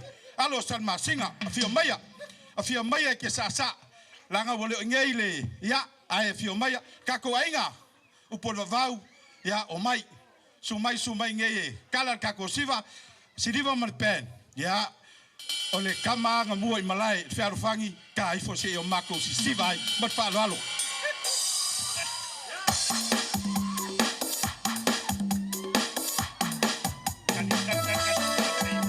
Ole patai savea mo le saunoanga ia o le fo ua paui malaya niuma malaya vesi ne vaenga o le uli fa popo mai le fionga ia tuitele ia male fionga ia upo le vavau lua se lauta la morsiva fangsa ia suri uma mafeoi o lio inei ia tatala lautanga a tatala sefe mortato siva le murmur mai ia falfan Samoa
ia whaftai atu I le tātou ainga mai whangasa, whaftai le ainga sa lio, ia e mai se fōi lātou fōi na malanga mau mai le vasa lea, I le ala lea, ia ona o le neila wha moe moe, ia e steimi o na whetalai lea o le fionga, o le whetalenga ia I la ua I le ingoa mtua whanga ma le ala o wase mtu pala o le tātou wala ulia mo lo utou a fio mai.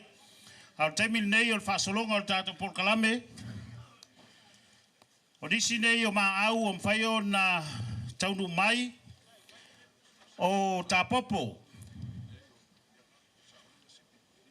O tāpopo o ina mai le tatala le wha moe moe le fitu se lau, le fitu afe, wha o popo mai le mea lofa atoa nei fitu afe valu se lau 5 fulma tolu, Fitu afe valu se lau lima sefulu tala na maua i le sau noanga ta popo malona ainga. Whao popo mai ai le ia sa ole masipi mal whanau lima se lau tala. O le tupe ua mawhai o na maua ina ua whao popo mai men male ainga. Valu afe tolu se lau lima sefulu ma le tolu tala le sau noanga ale ainga o ta popo. Ia o le sasanga nei ale fionga le tamaitai a tau e whama le pai o le ainga te tala la tau siva i le fitu afe tala o ta popo vai whanua fo ina mai le tolu se lau tala te mukisa tu i o le senga tasi se lau tala fo ini taima tu ia tasi se lau tala tupe na maua le fola fa se lau lima sefulu ma le iwa tala o le tupe atoa na maua le saasaanga a le fionga le tamaitai a tau e fa malona ainga fitu afe iwa se lau lima sefulu ma le iwa tala fitu afe iwa se lau lima sefulu ma le iwa tala fa aftailo o tau anga lei o le saasaanga o le aso ai ia o le aua se atu nei lo la tala lumanga le ftalainga ia ila ua ingoa matua whanga ma le alao o le aso mai ai nei ma le sau noanga al ftalainga ia le alao ngā sio ma le paia o le ainga sa le alao ia o te wala watu i lau ftalainga i le ingoa matua le alao ia mo lau ftalainga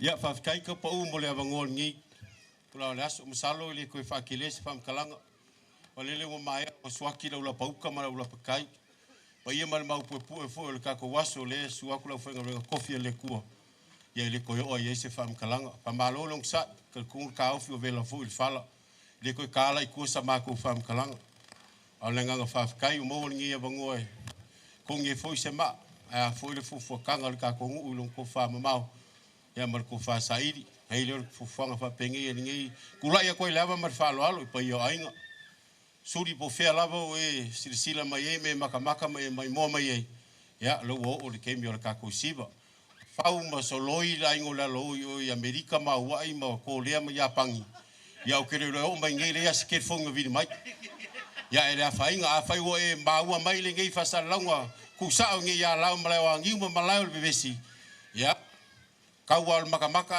I like mai o le mai se kupe ya ai ngo la lo ia lo fakasi me fo kinga makua nge ainga kinga ya sapi fa kai sapi ya masalo ele ko ka usu inga le makalingi u le ka kongu o so kanga umbal ka kongu mai ia yon kum bango se ia pa ia ngai ya o fe lava o la ka ia se ala o kongo ngi o le ngol ka ko va le ala lo inga fa umi le ala o au nge kenga spinga lo seis sa fi fianga fi nge yas manguia fa mo kala inga si va nge ainga ile se fulu afe kala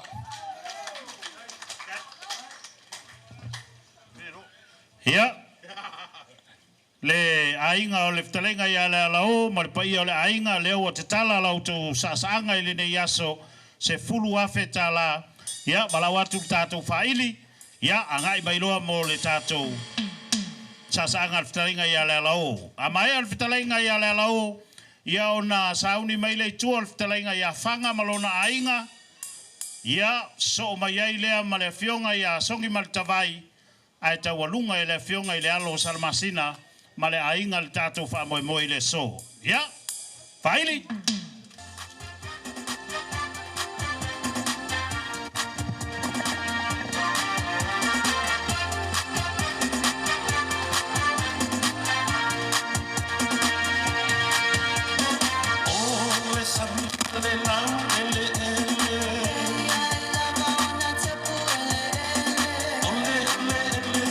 Malona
Ia whaftai atu I le whtalainga ia le alao ma le pai o le ainga.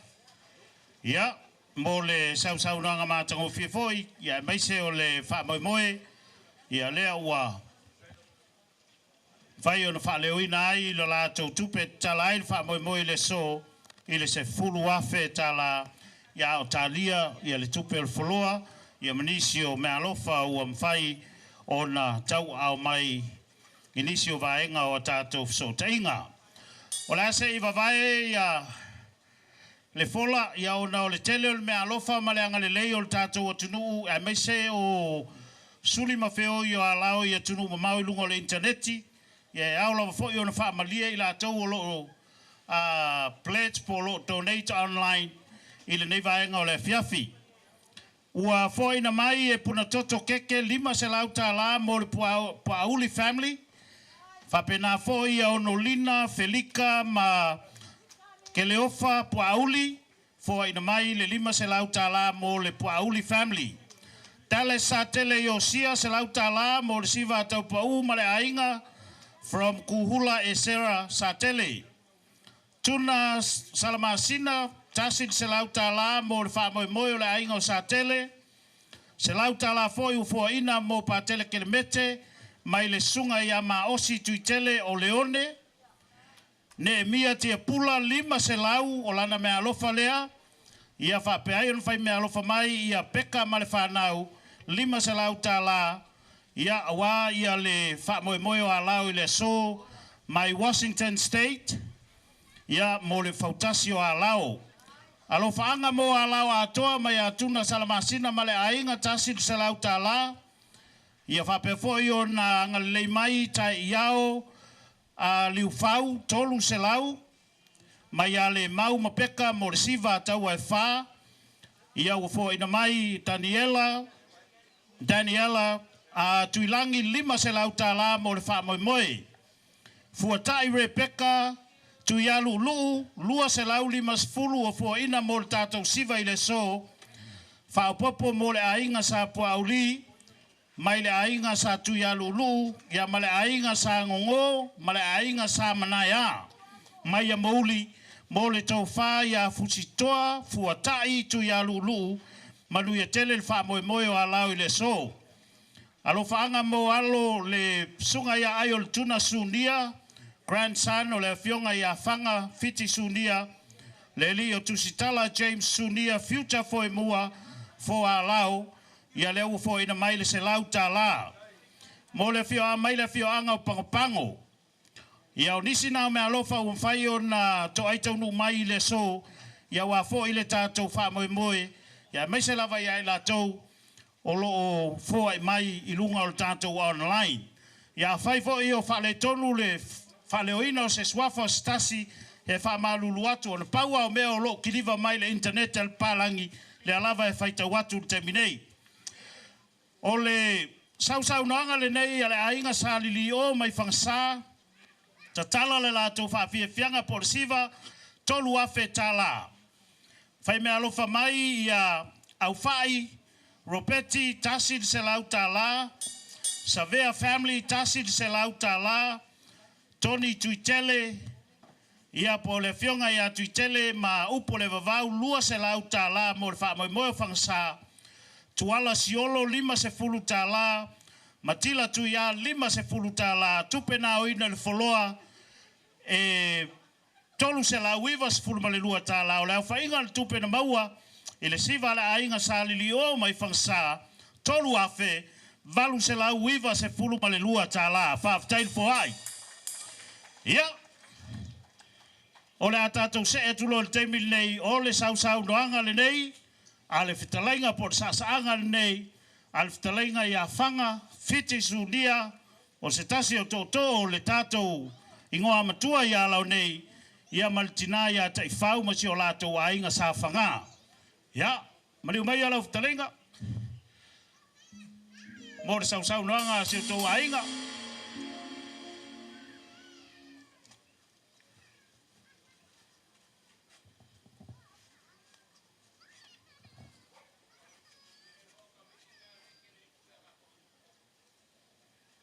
Ia, ua Now, te atu se e te lainga foi a la lo ia ta um fai at foi sa mato fam talanga I le amatanga o le tatu waso le lewa mai moa le tatu nuu pea ma lo fai mai a inga o lango ina I le ma au ma mirsea lewa sa saa I o tatu malai mai o feta lainga ma saunoanga o te taofi ia la le to tele ase upu a fanga lewa sa saa I nei malai ia le oa o saunoanga ma feta lainga se taimi yo na fa umatu le se upu ale nei nu al taimi nei o le taimi o la usiva ia tau sila ila ainga pito silia na te le ia lao talu lava no o mai o le ainga lea ia alofa mai la tatou nu wa na lava tau te alala mai mo tau sila fia e paua leo se ainga tina matua ia tai fau pa tai su mai e sa o le a faisi val tatou ainga o ainga uma o fanga o lo I nei le atu sa moa mai o lo mai moa mai atu no mao tatou te le I fesila fai tatou te le I fa masani fo a fai e fou I lau silisila ia fa tau fa mali lie o le vainga ana o mai e le atua le o tau silisila mai iai ai o te talo sangatu mo lo wanganga vai lava se o le teimi o le feal fani o le teimi o loto nu o le teimi e tatou te ngalu lue fatasi ai le ngata I le ainga au ainga uma le tatou nu sila o tau I le maau man mirisia le wa saa nei nu balona loto nu sila o tau I fofonga fia o tamali ia ma feta lainga o nei nu alo mai la ia a fai a wala mai le interneti faaftai a fai a wala mai sau faaftai le oa faaftai fo ia fai lava o tar sanga tu I lumo le tua faaftai fo ia o la tatou siva tatou ainga lo I nei le a fai tatou siva tele e wa so mai le o I nei umalava stemi ia ona tam fai atu le sa matu faamtalanga il tatou ainga o le atalaina le siva la ingo fanga le sfulu afe tala ia tama I rol pese sava I le nga se ilo o metanga ka ngai o sava le o ngai ia lao pa mo mo le lava siliva manuia al siva tato ainga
Ia, hafta iatu ile. Lau ftalenga whanga malpa ia le ainga. Le ngata ile ainga ia lau nei. Ia. Ai va pe fo ia. Tau ainga fo ina malanga ma mau mai. Nai tu o le motu. Ia o no lango ina o le wha moi moi o lau ftalenga. Ia male ainga i singa wā. Ole toi wha poponga le nei.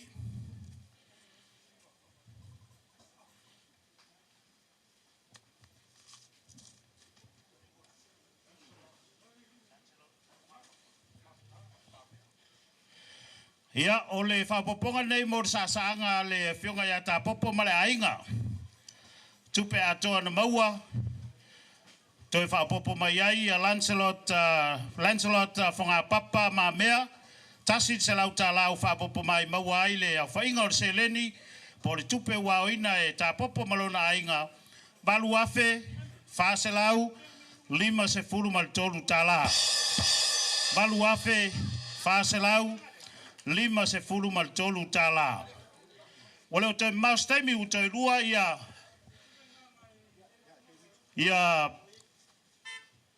tamafo o tātou nuu o lo titoe, tamali o tātou nuu o lo titoe, ia o tātou yeipel, tātou live coverage le a lao fautasi tau sala online. Ia vefo nei a vanoa tātou titoe manutu ai, nisi o tamasa iai le faufaunga o langona ina ia fausia le fautasi. Ile nei lava faufaunga o langona I tausanga o mavae. Ia sa taimatali ia ile fionga ile alo salamasina ia sa tele. O le fionga ia puauli. O le fionga ia soli maltavai leo ua tu malo. Ia vatasi ai malifitalainga ia lela o me lila. Ua le mawhai o na tātou mafuta ile sou. Mau te manatu I tonu o le tātou polkalame e whaingatale mai mo mai o ainga I lunga o le interneti. E ao lava o na tātou whaaftaia I la uanei, ua le mawhai o na tātou iai whaatasi le nei e whiawhi wha moe moe o a lao. E ui ele I whaua le tātou waa. A o tātou waa ia tātou tau le leia, ua tino mai lo tātou wha moe moe. Ia, o le a tātou wanga ia tuloa I le sausau noanga, le fionga ia songi maltavai, malpa ia o le ainga. Ia, e mai se ia, I lātou fo I sa malanga mau mai, lava mai lava le on sa I tātou nuu wha mole mole, te le lava le alofa tūlai mai le tātou internet, I lātou fo I lo donate online ala mai le PayPal, ia la amata atu I lalo. O le me alofa le nei mai le tina ma le whanau, ia tu stala. Tina ma le whanau whaopopo mo le siva, a le ainga o tau e wha, fo ina mai ai le 5 se lau tā la. David Tiapula tolu se lau mo le Tiapula family, ia whape fo I le me alofa mai a Maria Pule 5 se lau tā la, ia mo le ainga. Loi dala I malo fo ina fo I le tolu se lau tā la, mo le tausi, ia lalo lama a reta ma le ainga sa tele, ia mai a apulu, matua maropeti ala I malo mai Virginia. O nisi fo I olofa ua mwhaio na taunu mai, soli au elua junior fo ina mai le tasi se lau tā la mo le leala o family, I le lato sa saangan se mawai atu nei. Whape fo ina mai, le 5 se lau tā la mai a apineru tau ai wha, mo le ainga sa tau ai wha, na ua fo ina mai ai le 5 se lau tā la. A ke nese mo toa tolu se lau tā la fo ina mo le ainga sa puauli, ma le lato siva, ia malo whaanga mai a tawhale, ma le ainga atoa I Anchorage, Alaska. Ray now sua le vai fo ina mai le tasid se lau tā la, e mamoli mai ai alofa mo kitiona whetaiai, ia ma le ainga o Ropati, ma le ainga atoa uma. Ia onisi na o alofa o mwhaio na whamawina I le teimi nei, ia o te manatu, o le avano le nei la o fionga songi maltavai malpa I o le ainga, mo lau tau sasaanga.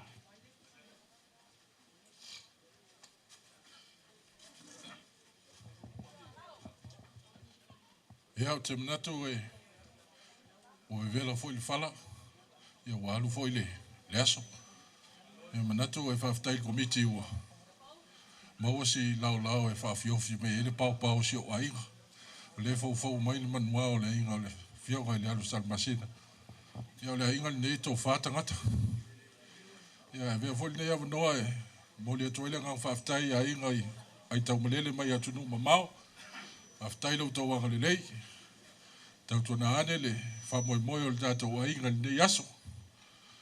O le nei ainga ia whaftai atu fo i lau fionga le maupū levu.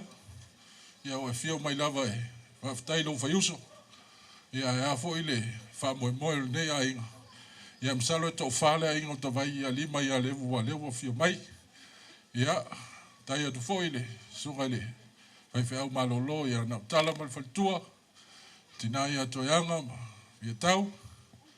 Ia, o le a tātou walolo le tātou siva. Ia o i lawa sa tawai. Ia o i tonu le tātou mauta. Ia, tala le siva le aingo tawai. I le sifuru afe. Whaupopo mai le fionga i le maupū ia levu e lua afe. Ia, sifuru ma le lua afe. Ia, le tau vai e le siva le ainga ma le whalwala.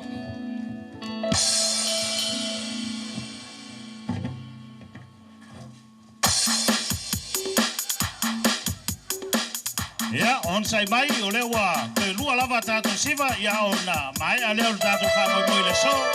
Konga foi lea po lea se au te lenga o lau tau maau, o lau tau wirumirusia.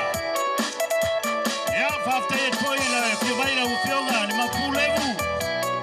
Ia, male, a inga sa le vui nu uli. Ia, wā foi lau tau tala tama ia songi matawai. Ia, malone nopo ai nei.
Ia, malole, sau noa I lau fionga ele.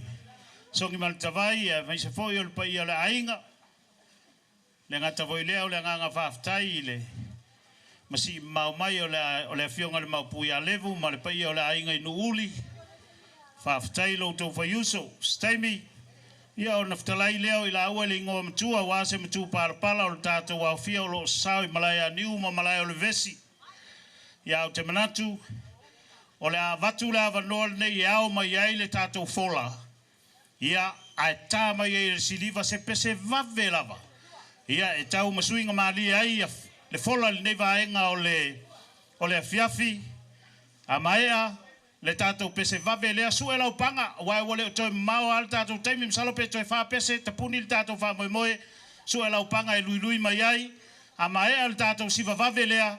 Ia o le fitalai lea o le fitalainga ia sa le aula. Ia wafo I wha moe moe o le ainga o sa tele. I le maota I salamumu.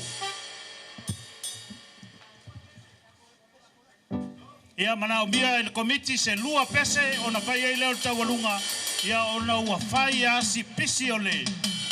Whai si pisi o le traffic I le tele o loutou anga le leima loutou alofa. E iai le ato tupe le iai le se furu afe I tutonu. Ia a whai o lo misi lau se furu afe. Ia oi ia. Aftai. Lua tato pese vave lava se I tau. Whai tau el tato maau. Ia mani waile fitalenga ya sa laula fitalenga ya ufai.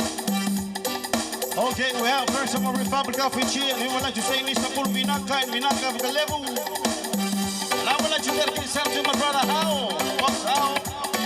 Another crew from the Republic of Fiji. Pula.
apito, sorpresa para Kina Mauchonga.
Le Silva Band mole fa moi le nei aso ia me se foi o le fa fifina o le tato crowd ia pol tato valaulia fa ftai te foi le nei la fasalonga un fai ona mai mo mai ai o tau lo mai mo mai le penga te fai langi i le tato alao fautasi tau sala online Facebook page ma le YouTube ona ole ngā ruenga o lo fatinoina ele sunga ia ponero ma le company.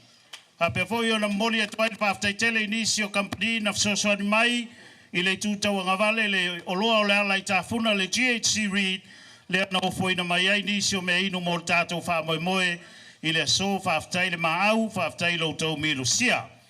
I lunga o le tatou fautasi online ma le fautasi committee o lo fesili ngia e tatou mai a lao o lo lalam papa au i atunu e mamau. O ai tangata ia o lo itua o le tatou page. Mai fia whalau lo atu, a walau atu tūra ia nei lunga, o le taitai committee o le sailinga se leni ma le whamoe le tū whatasinga o le tatou suenga tupe le nei, o le fionga ia songi ma le tawai, misi leo. O le co-chair, po le co-chairman o le tatou Fautasi, alao Fautasi Fundraising Committee o le fitalenga ia fanga fiti sunia. O le tatou te utupe o le whailautusi voi lea le committee o le fitalenga ia au katia te ngalu sa tele o le sui voi lea o le ainga o sa tele i tutonu o le committee le nei. Mai le ainga o puauli o filifili mai ai le fionga ia puauli malona ainga ia le ftalainga ia matua i au Elvis Liufau e fai masui o le ainga o puauli te tonu o le committee. Fia foi e whalau ilo atu o se tasi o member o le committee lava le nei i le tapenanga o le isi tu o le tātou sa o le ftalainga ia le alao ngā sio le e pei o na utou silisila i lo nā nufua se e lua i lunga nei. O le committee atoa o le tapenanga o nisi o fuafuanga o le tātou wha moe ia o lo tai uluai i le design ma le whainga o whiutanga inga i le kamuta ma le whausanga o le tātou sā le sā lea o te whai atu levu ma le whioanga enjoy your last time. Next year it's gonna be alao. So le sā lea o lo design ma tu whātasia ngā ruenga umalava e le whionga i le alo salamasina ia sa tele ma le whaletua ia Evelyn, whātasi ai, ma le lango iai e le komiti a toa lava le nei. So mo tau ia a lao lo o mafuta mai so se tafa le lalolangi o tangata na o lo itua o le tātou a lao whautasi. Mo le tila fia, leo au tau sila ia i le so i le atoanga o le tāpenanga le komiti. Lau talenga au whai?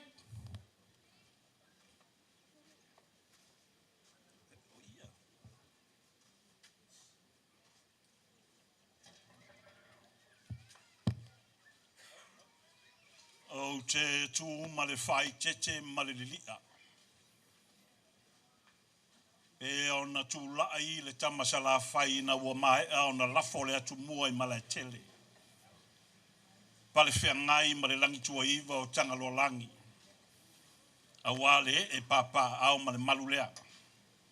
Sau se taimi fai atu isi fam talanga. E le ai lava se tau tai e utu vai tofo I tu aso fapenei. Langa o lele ma malu pa ia malai o le vevesi ma malai a niu. E au lava o na macho wia le ala o le atu pe o le upu e fai le mauta o le tamaitai se la fai. Filim pultu ta wilo ai manua malo. Lau telenga ringo amatua fanga. Lau telenga ringo amatua le ala o. E matou te wia le ala le atu e matou te fa noi noi. Lana e fai tau le lua malai ma le lua tupua. Paftai. O le ale lepa ia whaavatiu I vasa ma si lia. Pei o le upu e fai le sa ilinga. O le whaanga mea ma le whainga mea I le tai. A le wha tautainga. A inga o le tai le whaiba o le alele. E le ngata fo I lea e a I maunga o ao. Le mamolinga e le tama. O li a tama ao le tui manua. E mamoli maui atu I si lia I lunga o whare asao. A to ai tau nuu I malatele. I le whale tolu. Le papa ao. O le tupua. Le malai. Le lao ai. Ma o tai fia ma lawa fitalai. Wa iai le langona o le tama loa o fai. I le to e wha. Te wina e sau wha mtalanga. Lea wata oto o le wha utautanga I ngā mtua. Lea wa pai ufonua ma pai tia o le tautianga. A wale wha moe moe o le nei aso. Ia au te whatu lo watu ona o le tatu taimi. Ai o autu watu ma le whalo alo. Whawhitai whanga ma le ala o le avanoa. Whawhitai fo I lau fionga I le alo salmasina sa tele mo le avanoa. A tau sila sila I le ngātai whale. Masalo aina o au te ngata na ai le ngātai whale. O malaya o le vevesi. Malaya niu. Sa ali ngongo I o whe ai. Sa ali ngongo I o whe ai. Pe o le upu o le suafo o le toto. I le whale ula tau waitu. Ta anga mai o whe ai. I le ngātai whale. Le ngātai whale o ai. Le ngātai whale o le malaya o le vevesi. O malaya niu. A tau sila sila le whawhati o ngāru e whaere whawhau o uma. A whati sisina se I tau maile o neone. Tō whaafuafu ti munga na I minute ua te utua na I atu. Le whaamanatu lea I ai tātou. Le alofa ma le anga le lei o le tua. Ke whatu lo watu a ne I sopo se whaamtalanga. Whanga ma le alao le afio anga ma le lalwhanga. O lea lea ma pale lea. Le tuinga. A o le sei fulu ula. Ma le titi fulu ula. A o le la au. Le fionga I le alo salmasina. Tu lou alo ngutu ma le afi. Le aso le nei. Ta ua e tato toma natu e tua a. Ina ua to ai tau nou sa tele. E le vao sa ole le vai whanua ma soa. O lale o mamalu malotu mau fatu le ngai a wa o lae a fio ai le na utasi e sua ma le vai whanua. Wa ai mai sa ole le ngatai ma le whono ma sau. Sai au lama la ua se e ai ma fio ai le fionga le tupu fia e a whamuna. O ngafa sa ili o le malae le nei. Le a fio anga le nei ma le tupua. Vai whanua ma sua ma sa ole upo bebesi lo malae lea. Lo malae lea. Ai sea o sa I linga o tupu ma le au mainga o malo. Tamalea. Le alo o salamasina o le alo le uruai tupu ta fai wha. Lau te lenga whanga a lafa tuna o lau a fionga. O le pesta o le mamalu le inga sa tuala. Le a watu e so tai. Le tamalea. Le alo o salamasina. Na so tai e la inga sa mali toa ma le inga sa tupua. Le a watu e pine le malai o le veresi. Le o te pisa ngā tai whale o me vesi malai. Ai sea, o le sa ili ngā malo. Pe yo na mai e tua au sa ili malo mua le tua pe on pa ule manvanga le whinga ruanga. A sa ili malo le to whama le whautanga le fio anga ma le whanga. A wale la lua a wase sa mo le lumana. Ona whapea leo se whamtalanga. Alau satele, ngafo satele, mga vai o satele, isa mo nei na lua matunu e mamao. O le tau walunga le la fai. O afio anga ma la fanga se itulou. E lea se afio anga ma se la fanga e fa le vale. O le tau walunga lea, o le siva mulmuli lea.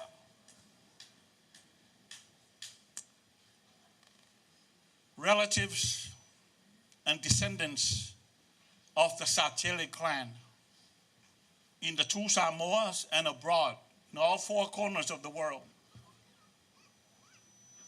I'm speaking on behalf of Satele and the family in Malaya Vivesi and Malaya Niua and Maisele Maota Salmum. Please, this is an event. Show your pride. You are allowed pride by pledging and donating to the Taualunga. This is the grand finale. This is the final dance. So, ngafa uma o Satele mauna paolo e fia ya Samoa atoa matunu e mamao. Lea pe ona malia le saunuanga al sunga ya tau pau o lo avanoa ala fa teknolosia mo moli mai ai. Mo moli mai ai. Ai fai ia le leo. O le tamaloa o fai. Fa malulu atu fanga ma le ala o lau sunga tau pau. Le ai e tau na faisa matu fam talanga langa leu to ai tau nu sao pule matumua. O le tamale tau si pule matumua langa o le alo le tupu. Au leo o to sia i Malaya Vesi Malaya Niu. Ona fa pelea tatu wainga mal tatu nu o le tatu siva lea ai le faia le tatu siva. Nei umi se fam talanga. O leo la atu watu ile sunga ya tau pau e fofonga ina tapenanga ale fionga ile alo salmasina. Ma le fa moe tau walunga ai. Fainga mea le tatu nu. Malaya Niu ma Malaya Vesi. Ile nei tula ma le nei tai au na lua. Nuia fuafuanga o nei fiafi fafitai. Famalo fitalai la fitalenga sa le aula. La fitalenga au fai. Ya. Ole a se yo liwane fa waul tato por kalame. Ai tua atu o le tato si ui o le fa moe. La fitalai la ua i le ngoa matua. A fanga male alau ya. A wase matu pala o le fitalenga o pa u i Malaya Niu ma Malaya le Vesi. Ole sau no angal nei ele fionga ia Satele ia malpaia o le latou ainga i le maota i Salamumu. Tatala le saanga le fionga ia Satele se fulu wafe tala. Failo mai fia le pat. Ngala si oa o lere umaku le lau ngolis. Tatala le siva le ainga o Satele le se fulu afe tala fai me alo fai Satele malfatua alo mafanau fasino il tinai ale masani lima afe alo mafanau fasino il tinai matanana tasi le afe tala alo mafanau fasino il tinai afe pito le alao tasi le afe tala Tina matua ia ilo maunalo fa popo mor sau nanga Satele tasi le afe tala. Tina matua malolo malo ia lufi Satele lima se lau tala. Ole me alofa le nei ole tufa te singa lava ole ainga o Satele e maua ai le se fulu lua afe lima se lau tala.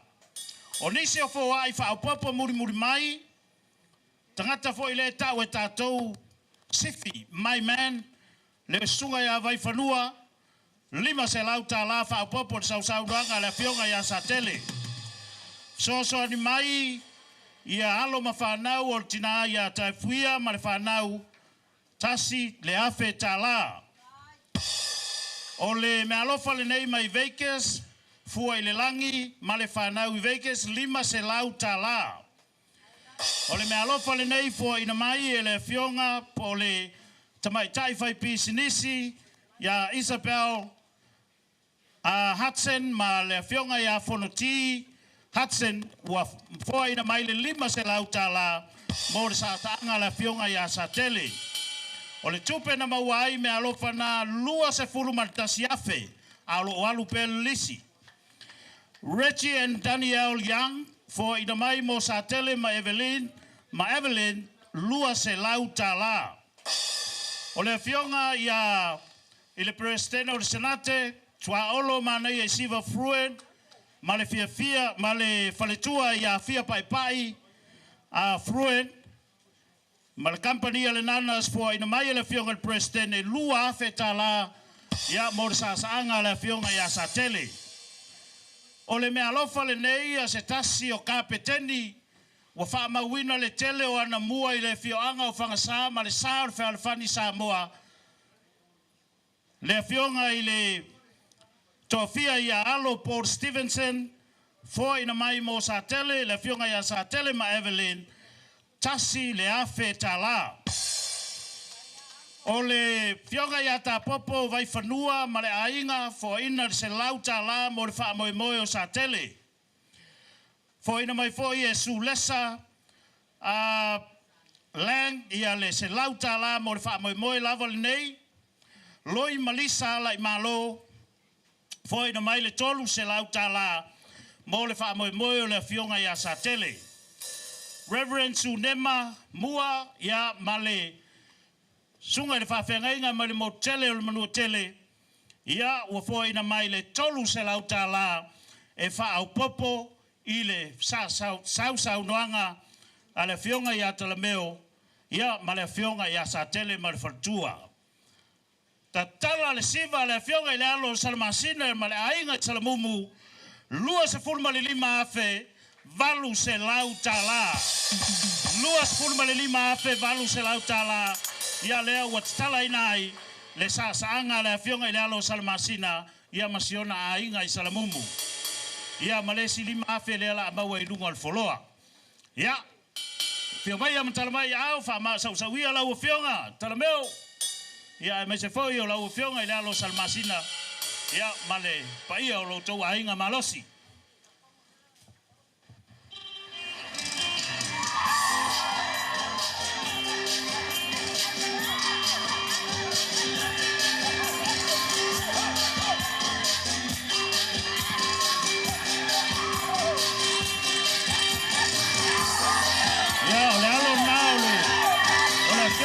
Salmasina Fionga ya tapu manaya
Ia, whamole lava siriva, se koe kulei me asin kako pese vabe maangai angas kas, se kau kari ai ngā ruenga al komiti, ia manisi fo i o tātou info o tau whatatali, ia mai ngā ruenga le tātou online team.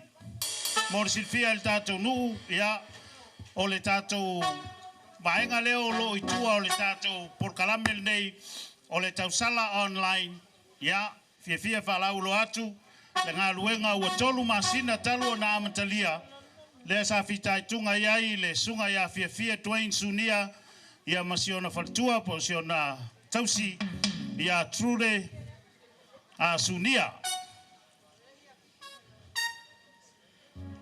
A staso pese vavel na stasi, ia se tau patulanga inisio tātou lisi ia un tātou toi lima iai lea. Yes, ma'am.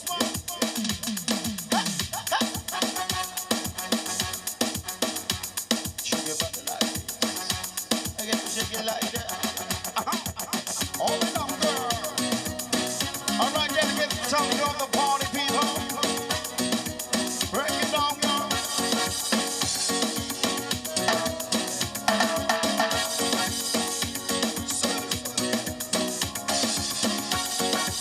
La la la la la la la la la la la la la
Ia, o te iloa ua vela le fala i le tātou nuu, ai mai se foi o le tātou walaulia, ia matama whanau foi e se o tātou nuu, malanga mau mai lai tū, e lava mai le on site, tu alalo atu e lava mai le on site, se o tau whaafonga i lo tau maa au, ia mai se tau tau lau atu lava le, ia alo whaanga mai nei o tātou tau a inga i le online, i le tātou PayPal, mai Cash App, o le sau noanga le nei, po le sasaanga le nei e le futalainga ia whanga fiti sunia, ia male ainga sa whanga, tina matua ia tai whau masi o lātou ainga.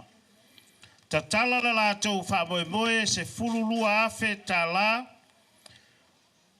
whanau fō, ia whao popo mai le lua afe, tai whau e 5 se lau, Puna Thompson tolu se lau, Reverend Ezekia male ainga e a fo e tolu se lau.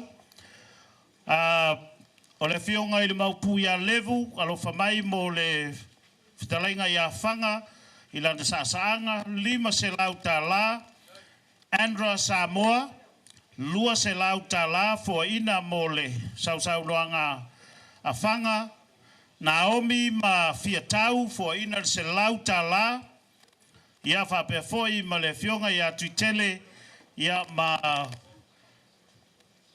upo le vavau fo ina le tolu se lau tā la mor sau noanga whanga ma le ainga o le tupe na oina le fola wha se lau iwa se fulu o le tupe atoa na maua le sau noanga por saanga whanga ma le ainga i singa waa se fulu ma le tolu afe ono se lau iwa se fulu tā la se fulu ma le tolu afe, ono se lau, iwa se fulu tā la. Se i whaleo atu nisi o tātou walo whaanga mai e tunu e mau, Victoria, Satele, si ngā wa atu, fo ina mai mo tātou nu, le se lau tā la online. I melda la i maleata, 2 se lau, whai mea alofa mai ai, Shuren ma, I melda ala I maleata maole a inga o Satele. Le sunga le lilo ia ia aitofele mino sunia fo ina mai le 2 se lau 5 se fulu tā la mo leftalainga ia whanga fiti sunia.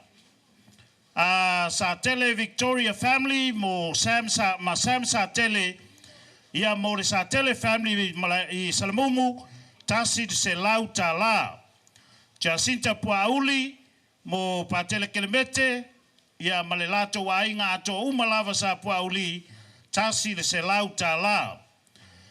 O le sunga le lilo ia Nathaniel Savali 2 se lau tā la ua fo ina mai mo le ftalainga ia whanga fiti sunia online. O le fionga ia peseta ma le fionga le maupua na whanua ia sua se loti ia mo ma aso mama ia whapea foi ma aso sama ia whapea foi mahana ma le ainga tolu se lau tā la mo le ftalainga ia whanga fiti sunia. O le tua whina ia le ngatasia lau ti mai vatia fo ina le se lau tā la mo le fionga ia whanga mo le ftalainga ia whanga fiti sunia ma le ainga. Whapea foi ona mori mai alo whaanga mai Brenda Papa se lau tā la ua fo ina mo Yoasa Savai tu ia male ainga ato umalava e fo ina mai mo le Savai family ia lau nei mai Texas tasi se lau tā la.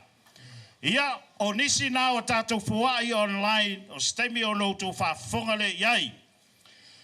O le ftalainga ia le alao o le saunoanga nei le ftalainga ia le alao leo o taitu mai el komiti o na wa iai whapoponga tatala la tau siva sfuru afe, salama le uluniu e tasi le afe na fisoso ani mai le loa loa, pulenu ia manu malo ma le tau ia mali, 2 se lau tā la, ia o le Tinaya Noela Sefo, ma Bethany Ngutu, fo ina mai le tasi le se lau tā la. Ia whapea ai ma le whanau whengai mali ma sese au e lua fo ina mai le lima se lau tala mo le sau noanga le ala o. O le tupe na o ina i lunga o le foloa i le siva lava le ala o malona ainga tasi le afe se lau lua se fulu ma le whāta la. O le tupe atoa na toe whaapopo mai e le ainga o le ala o le fitus fulu ma le ono ta la e tapa pai le fulu lua afe iwa se lau lua se fulu ma le whāta la mau aile au te lenga o le sasaanga ale ala o malona ainga se fulu ma le tolu wafe ta la. Whaaftai le maau, whaaftai le ilo tau milo sia. O le sau noanga le nei le fionga i a tawai. Le fionga i a songi vani tawai, ma le whalitua i a ma le ainga sa tawai. Ia ua mawhai ona te tala i le se fulu ma le lua afe sa saanga le fionga i le tai komiti o le nei wha moe le fionga i a songi ma le tawai. Sepulu malua afe le tupe na talai ia ona soso ani mai lea o fala o futa tasi le se lau tala a toenga ma fiatau toeanga ma fiatau fo ina mai le tasi le afe tala ia mo le siva lava le nei ia fa peai malo ma fa nau o yuli la fionga ia yuli fo ina mai le tasi le se lau tala mo songi maltavai ma le ainga ulu valu a ki fo ina mai le tasi le se lau tala tupe na maua le fola le sau noanga le fionga le tai komiti a songi maltavai se fulu ma le lua afe lua se lau fitus fulu ma le iva tala afe lua se lau fitus fulu ma le iva tala tupe ato na maua le sasaanga le fionga ia tavai se fulu ma le fa afe lima se lau fitu se fulu ma le iva tala whaaftai ina i o tātou tau ainga ia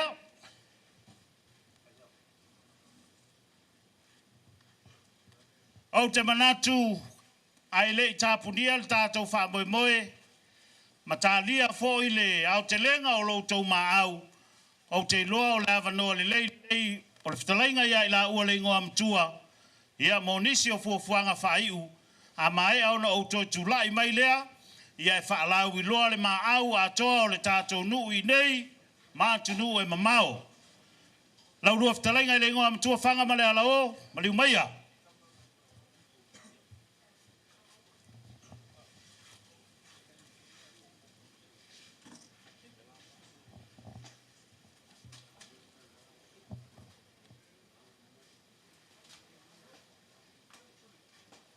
O te ta ofiua le wa tātou tau nuu mai si ui o le nei wha moe tele.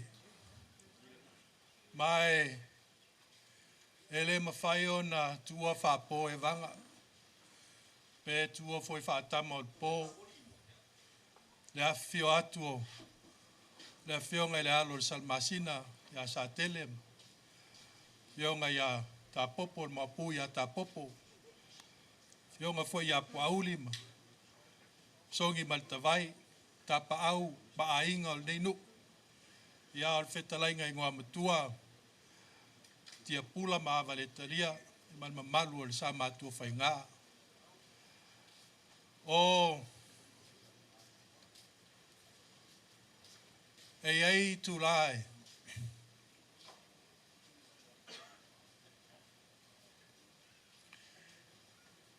e le mawhai ai e tula ma le au whai upo le atu nuu ona sa ili upo e tau wha lanu ai le maua lunga se aso ma se lo loto o se wha tō wha la inga a se whautanga i le mamalu. O le malo whai mai, i outou wao i fia. O whetalainga mau, i mamalu a inga. O a tātou tama whanau olo mai mua tāpoi mai i tu ese o ke lope ma le atu Samoa. A tātou paanga whai pisinisi o le mamalu o le malo, mamalu o le atunu. Mai tau atu, le alo o mamau, le su mai o lau whai ngā luenga pa ia le atua. Mai o le anganga ele nei a fiafi, ele mawhai o na whaamtalaina, ini isia upo te tau mwhai, e sa ili mai. Pau lava leo al whaaftai. Ia, o lea nei se upu, o lea fio atu o sa tele, su atu o po auli masongi maltawai, ta popo, ma le malu o le nei nu. Ia o ana feta lainga fo. Lea nei sa mato upu am whai o na whai. Mato te tatalo ai le atua, e anga le lei ma whatu tumu, mea ua ngao ina, ono al whaatala ula atu. Ma le lafo vale o se longona, o le afio ta paau le nei nuu, a se whautanga fo il talaluma. Ai ale wha moe moe, ua ae, i le nei afio anga, mo lana fautasi. Wha pēla sa matu whaamtalanga, a leo whai wina matu upu.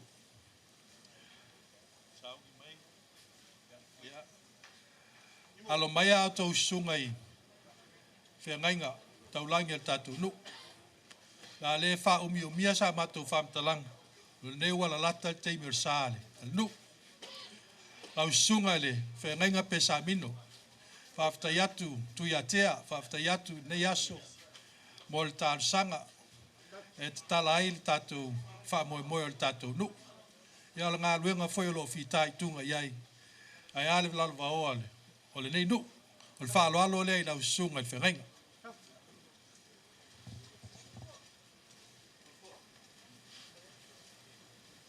E le suatai ma, suinga malona la ei,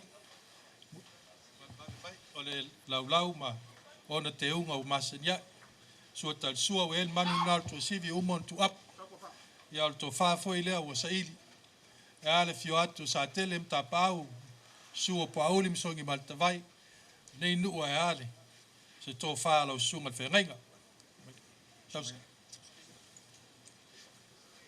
E moli atu le, fa alo alo lau sunga whengainga, i tolu sa lau tala. O le fa alo alo le sunga ile, whengainga ia lui, ka le sia katoliko, su taima, na o iai suinga malona seim, la e o le lau foi ma, o na te unga o masanya. O le sua tal sua o el manu tu civil na o umon tu apa, ia o le to fa foi le lau sunga ile, whengainga. E moliatu il tolu sa lau tala, o le whaaloalo le la soa tuai o lau sunga le kopo ta iao. O e le suinga al nama, no ne seima la e. E ale, lau mo ne te unga al sua tal tua, manu nau tu sivi tu ap, mai to fa. E al to fa le lau sunga le kopo.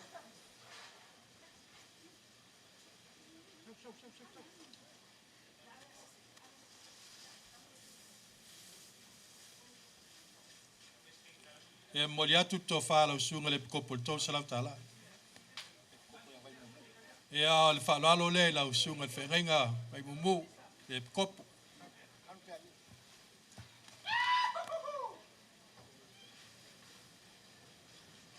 E aile suinga malone seima la e lau maon te un su tal sua nau e manu tu sivi umon tu apa.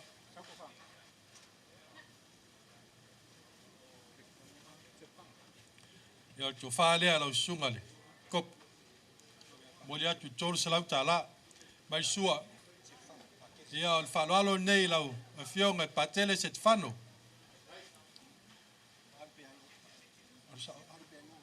o ele suinga namolo na sei la e ia o le Ama msamo te ungo masanyai su tal suat manu tu civil na umon te wap. E to fa foi le ilau. A fionga il pateli. Moliatu to fa lo fionga. Tol selau tala mai sua. E afta yatu ilau a fionga il pateli kel mete ui anu. Apeo tama whanau ia whasiusi mata iairi nei a fioanga. Whaftai whaea whaftai ira ngā luenga o lo e ngā lua eile nei atu nu.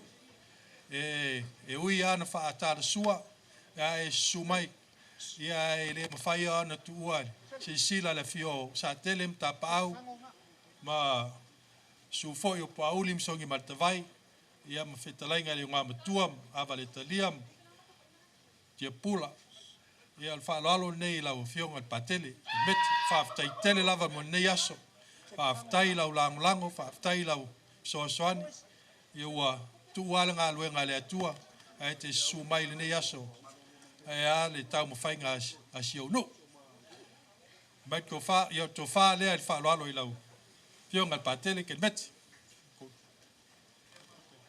e mori atu tolu se lau tala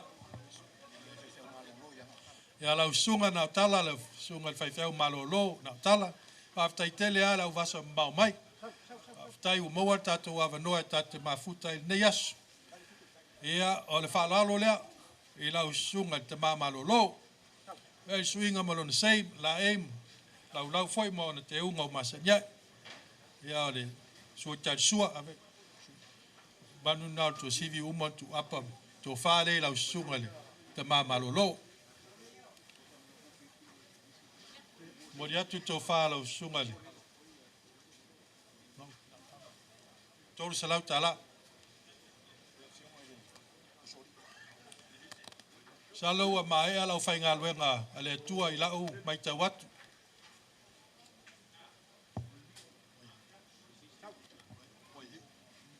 Ia. Lau a whionga i le usori. Malu a lau tau ainga. Ia pa ia lava lea e fasino il fanga e sa a fianga to fia mo usualim pui fetalainga e la to fa afta tele lava ma au man milsia lewa au ia nei yasu si sila le fio ato sa tele man pa ia nei nu ia na tapa au i lau to lima foa e ma lau to langoina o tato fa moe ia e ui aua motu maltaula atu ale fio sa tele ia ole tua ia to manatu ia lilio sa tele lilio fa tai tele lava to fai tamba fa tai fo e to tau siali ia al memoni e ai ele to fo yatu ia sa tele mai e le o to fa tanga ina fo e ma o mla o ona to e o atu sa tele so soani la va al fan e ai o ma sona o le la moe lava nei ia le taleni ia le tama ia e al tau whainga se matou sa al whaalalo leila ua whionga le soali leo o iei le su taima nau e suinga malona sei ma la e ia o le lau foi le ama sama o ne te unga masanya su ta sua anu tu sivi tu apa mai to fa lea la ua whionga le soali ia e moriatu to fa la ua whionga tolu salau tala. Ia, after yatu ila wafionga mapu levu. Ia lava leole. A fio mapu mo usoli imtau mafalofi malfekelangi et kofa mo upu ya teoli tuau. O te ta ofi e fio mai. Papea o nol tamalea. Ia o sa tele. Ai lewa o mau atu sau noanga tau pa u. E aisa e fio mai se e muli mawinan meo la o iai tau sanga fau. O whaaloalo lea e lau a fio ngan mapu levu. O iai le su tai suinga na malona sei malona la e. Ea la mamsa mo na te unga masanya. Ea su tal sual manu tu sivi nau tu apa to whale lau a fio ngan mapu. E moliatu to falo fionga tol salau tala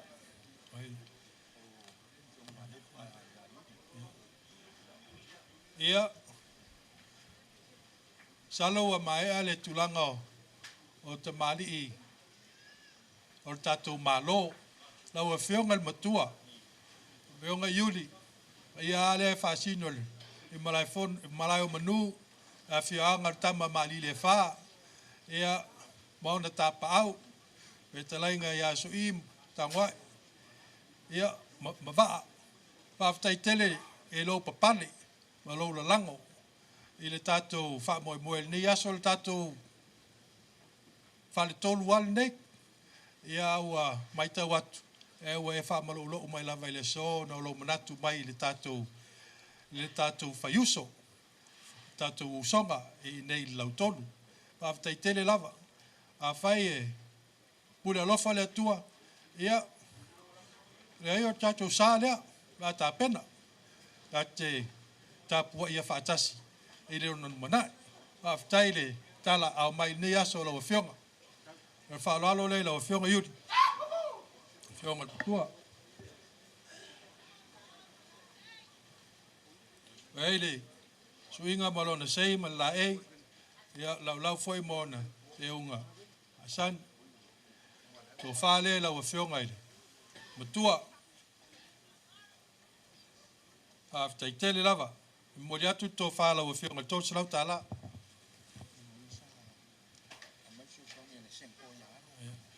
Ia, ua ma wāfo I le nei aso I le wha moe moe o nei nuu ul whaalo alo na au iei le whionga tō whia I alo. Ma ua iei se langona le whio atu sa tele ma tāpa au ia la taun whai atu ia le whaalo alo nei lau o whionga le sentoa. Mai sua. Lalo lea le whionga ni. Whionga tō whia I alo. O iei le suinga malona sei ma la ei ia lau fo I la mamusama on te unga. Sua tali sua. Manu tō sivi tu apa mai tō wha. O tō wha lea I le whionga I le. Sen tua I alo.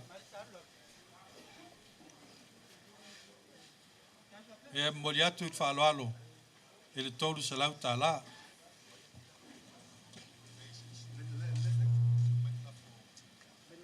Au fkelainga sa laula. Mai ke wakum salo leo mai aia. Te mali. Ia. Se. Wakelei loa. Se upu. Aka kau mawhaiak. Ua whaele lean whekalainga ori sa laula. E lingei aso I o mako malai. O ngoro mangaku ile. Kamalea nganga maua mai lava I lau whekalainga le so. E fiso ka inga leo sa ilinga malo. Ia, ai au mea whaia fo ia le kua. Ia o le upua, e sa ilia I ua ngafa. Ia a kongu o men ngā leo kako iai. Whafka iaku I lau whekalainga. Whapea lea me lafa. O le lafa lea lau whekalainga sa leula.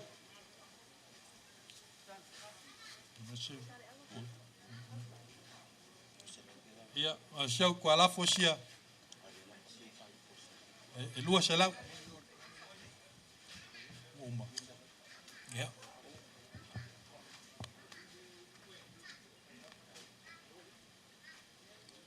O te taofi wa tātou tau nu mo I mai lava I le si ui o tātou wha moe moe. Foi sau tau si le sila I se tau mo whainga wa au iei le whio atu.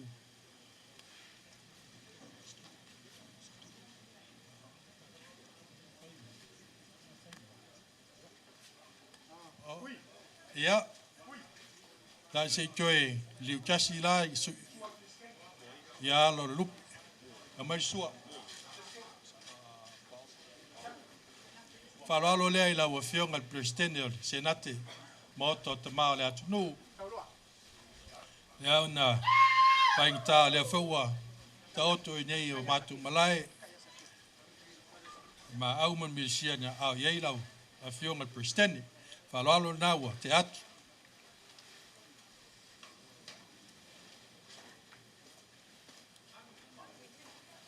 Ele So inga malo na sei malala e la mo msa mo na te unga ma se nyai to fa le la we fionga president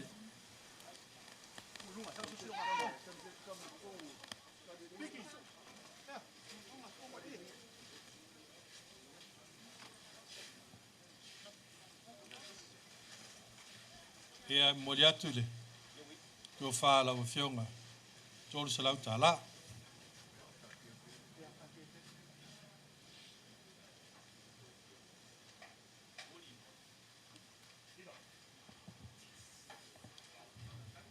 ua ma e alfa moe moe o la fio atu sa tele fio ngale alo salmasina mta pau su fo yu pauli msoni matavai ya la altai fetalai ngai ngwa mtua avale talia mtia pula mal mamalu sa matu fainga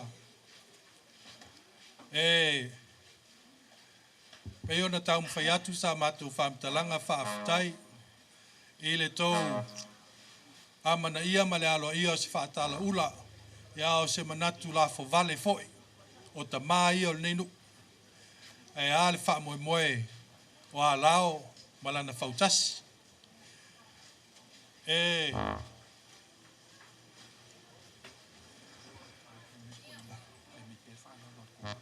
si fa e a o te tal tonu ua talifa ali le tua tar sanga na molia e lana au fainga luenga le ma au man milisia le ua sa ma ua au iai e mamalu wale atunu pa ia lau fainga luenga le tua mal mamalu le atunu mal malo le mamalu ainga o wo ma au me mamai o tama whanau le nei nuu ma inga lo tapu i mai i atu nuu mamao e o tau nuu i lau mai tau la ngona le nei nuu e sa ili ai lima o alao tona whamoe moe lea ua mai tau atu e le fio atu o ta mai o le nuu malmato nofu atu ai le au watali alao mo alao ile so fafta yatu ile amana ia ina o tatu nu e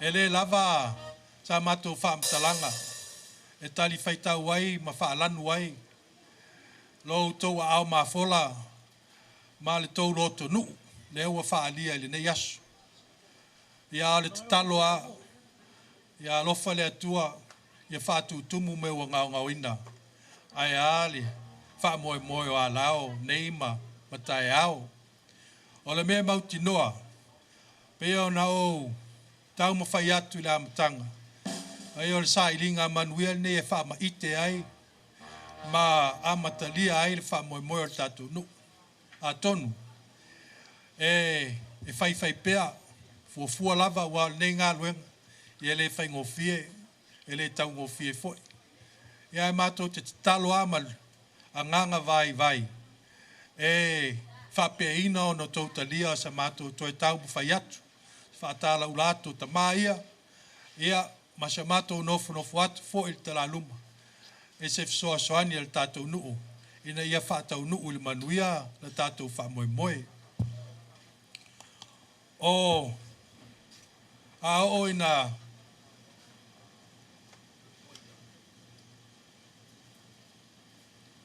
ulu fia ma ngapatia o to ao yo na ye lo sa mato langon na talo fai pola fa feo na mato tau fai e fo fa malu ya na talo ile tua angale so soani ma fa tu mua me uma ngau a oina a tala le fili malai ma tala foi filipo ia ta ape ale mamalu le nei au fia ile manuia ia mamao fa lao ala ia o ane ia fia e atua o ala le toe fautali watu o e o le a fo watu mali watu mai le nei ala alfanga le nei e fiafi ao foi ona soli tua maota soli tua fanua o le nei afioanga e to afionga e o fainga luenga pa ia le atua ia solia ai le file mu o Yesu anga leile atua e tamali i au to wao ia langi maina e fatumulia pea lau to fa sa ili le tua mo na nganga e a o a inga lo feangai mautou maulunga pe foi le o ina masina le fionga le alo sal masina ya sa tele suatu paulim songi matavai mata paul nei no ia manuia foi le no atu o ngoa matua ma avaletalia matia pulam mal mamalu le sa matua matou talo la tatou taapel nei afiafi ia nana tatou toesea e tate faatasi pea i le aga lelei o le atua afai ua iai sa matou upu ua sala po sa matou pati foʻi ua sasi lenei aso faatou faamalilie malu avei fale maua le lauga lau talaiga sa le ola pea foi a tualalo e fetalaiga na sopo mai lenei aso faamoemoe o lenei nuu ia ola le tautalaga ma ala o uma sa moa ma tunu mau soifua So atu ma le whaaloalo i lau whautautanga le ngoa mtua whanga. Ai le i o il teimi ri liwa tuai le o staulanga e tapuni alo i el wha moe pe on tatu a matai. Talo atu ma le whaaloalo pe maua se a manoa sina minuti e tasi pe lua.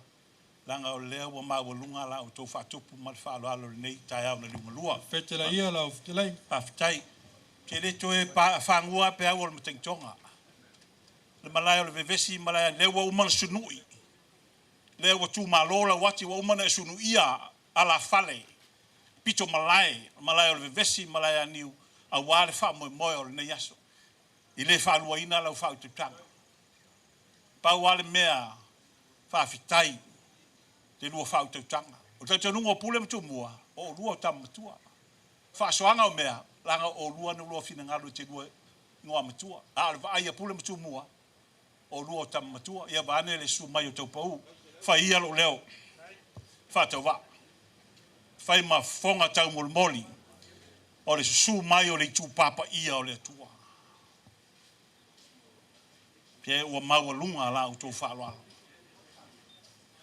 leo o tala le fala futa ia o fa lo longa ele ngata le o fai nga luanga fa fe nga tau langi o tato no a au taulanga soifua e kale sia fia malo faftai le afio atu o pa io le malo mo pa io le tuno fa se fulu a me se foi matua ia ioli tulanga uma pe ona mai tawina o le malo le nei aso le fa alo ma le fa tupu fa ia lo leo fa tawa fai ma fonga tau molio le fa ngaluenga ma le malu le afia te nane foi le fa alo wa foi le malu le malai malai pule malai tia fanga sa awale fio to fia tu ma soli ma la tu fa e ma tu te fa leo le nganga fa fitai o le fa tupu ma le fa tamali le so tal te oto nga se malolo fanga langa o leo tu malola wati o avea la fa tanga fa mai le malelenga al tupu te fa sala masina ina wa fio ifo ima aunga manu o sala a poto ai samoa sai lingo malo o pa ia ma malu a salani yo na maulunga o le fa tupu ma le fa to fa la inga le o ba nanga te la o ftelinga pe ya le ngoi por te malo sala fai o va ngana ma o au afa ftelinga a wa la fa o tanga o tala e fa tino ai le molinga o le tofa le fio satele te nane foia ma pu fio su mai foio to vai ma po auli ma le malu swafa o tato no ma le whautautanga au rua ingoa matua e te nane fo le whalupe vao whanga ma le alao ma le mamalu o sa matua whainga whamalo whaafitai wa tu malolo to wati avela ia o le vi inga i le tua o tu langa o tatou wafiafi po le tai au na liunga lua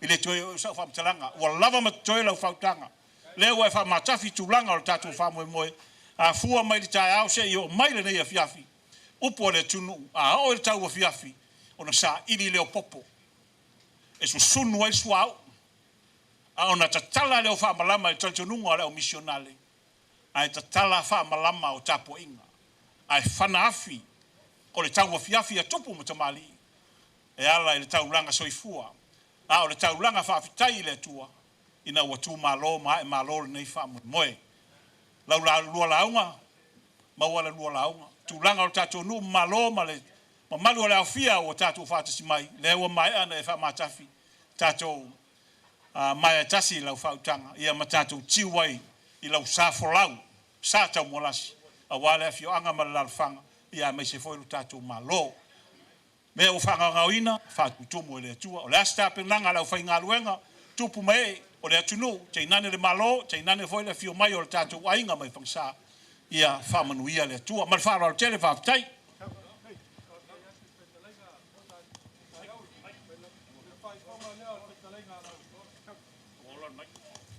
Ia le lua lava. Ia le whaifonga leo lau whatalenga sa lau. Whaafitai. Ia au saua i ngei o. Ia. Ia mole atu se utua lafo sia. E mako ke whai mea whanongo e le fionga e alo salmasinga pe aka ngu mai ngei. Ole a. Whafkakere. Tapu nia alo ia le tatu wha moe moe ne yasu o na a mia leo o le awhionga il patele a atu le sumai o whea ngainga taulangi il tatu nu e asa tatu tāsanga e se tutasi komiti ia o na wha mae ai lo leo il tatu wa fiafi manu te leina le ia fiafi apo e matangi o le olofo le atua utou saa ala uma i Samoa ma ala o lo iatu nu mau. Manuia le alfa i atai au sa pati o le atua soifua. Ia, mai se pati tele lava na al tatou wapia. Leo mae al tatou whamoe moe le so. Ia. Le voi o na whafonga i le au lo o tō au foai. O le tūwhata singa whanati nati le nei al committee, a o le official count, o le asau se taimi,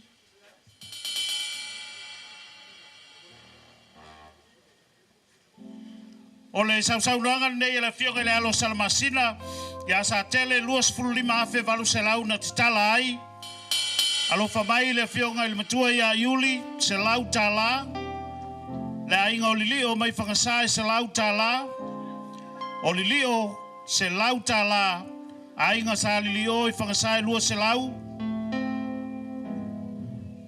Whiangai mali i mare whanau e 5 se lau. Ia, ma ala i le whale ula tela 5 se lau, tau le iloa se mele pong sa. Ia, o le fola 1 se lau se fulu ma le 5. O le au whainga o le maau, o le ainga, o sa tele, ma le maota i salamumu, lua se fulu ma le fitu afe, valu se lau se fulu ma le 5. Lua se fulu ma le fitu afe, valu se lau se fulu ma le 5. O le maau le nei, o le fato atau nu mai, fai me alofa mai ai alo ma whanau o le fionga ia au moe walongo, ani fuavai, ia manai o na uso ma tongane fo ina mai le fa se lau tala mo le fa moe moe o lau fionga pa auli msa tele ma tato nu. O le tuu au fa inga o le tato o lo o tau ma au i le so o le tupe lava na o ina i tutonu malaya niu ma malaya o le vevesi se lau fa se fulu ma le tonu afe ma le tolu se fulu ma le tasi tala. Se lau fa se fulu ma le tolu afe, ma le tolu se fulu tasi tala, o le tupe lava le na, sa oina, i le tatou malae, i nei malae aniu ma malae o le vevesi. O le tupe na oina le tātou tausala online, i le maau ma le milumelusia o tātou ainga, i tafa e fia o le lalolangi, se fulu ma le lua afe, se lau lua se fulu ma le iwa. Se fulu ma le lua afe, se lau lua se fulu ma le lima.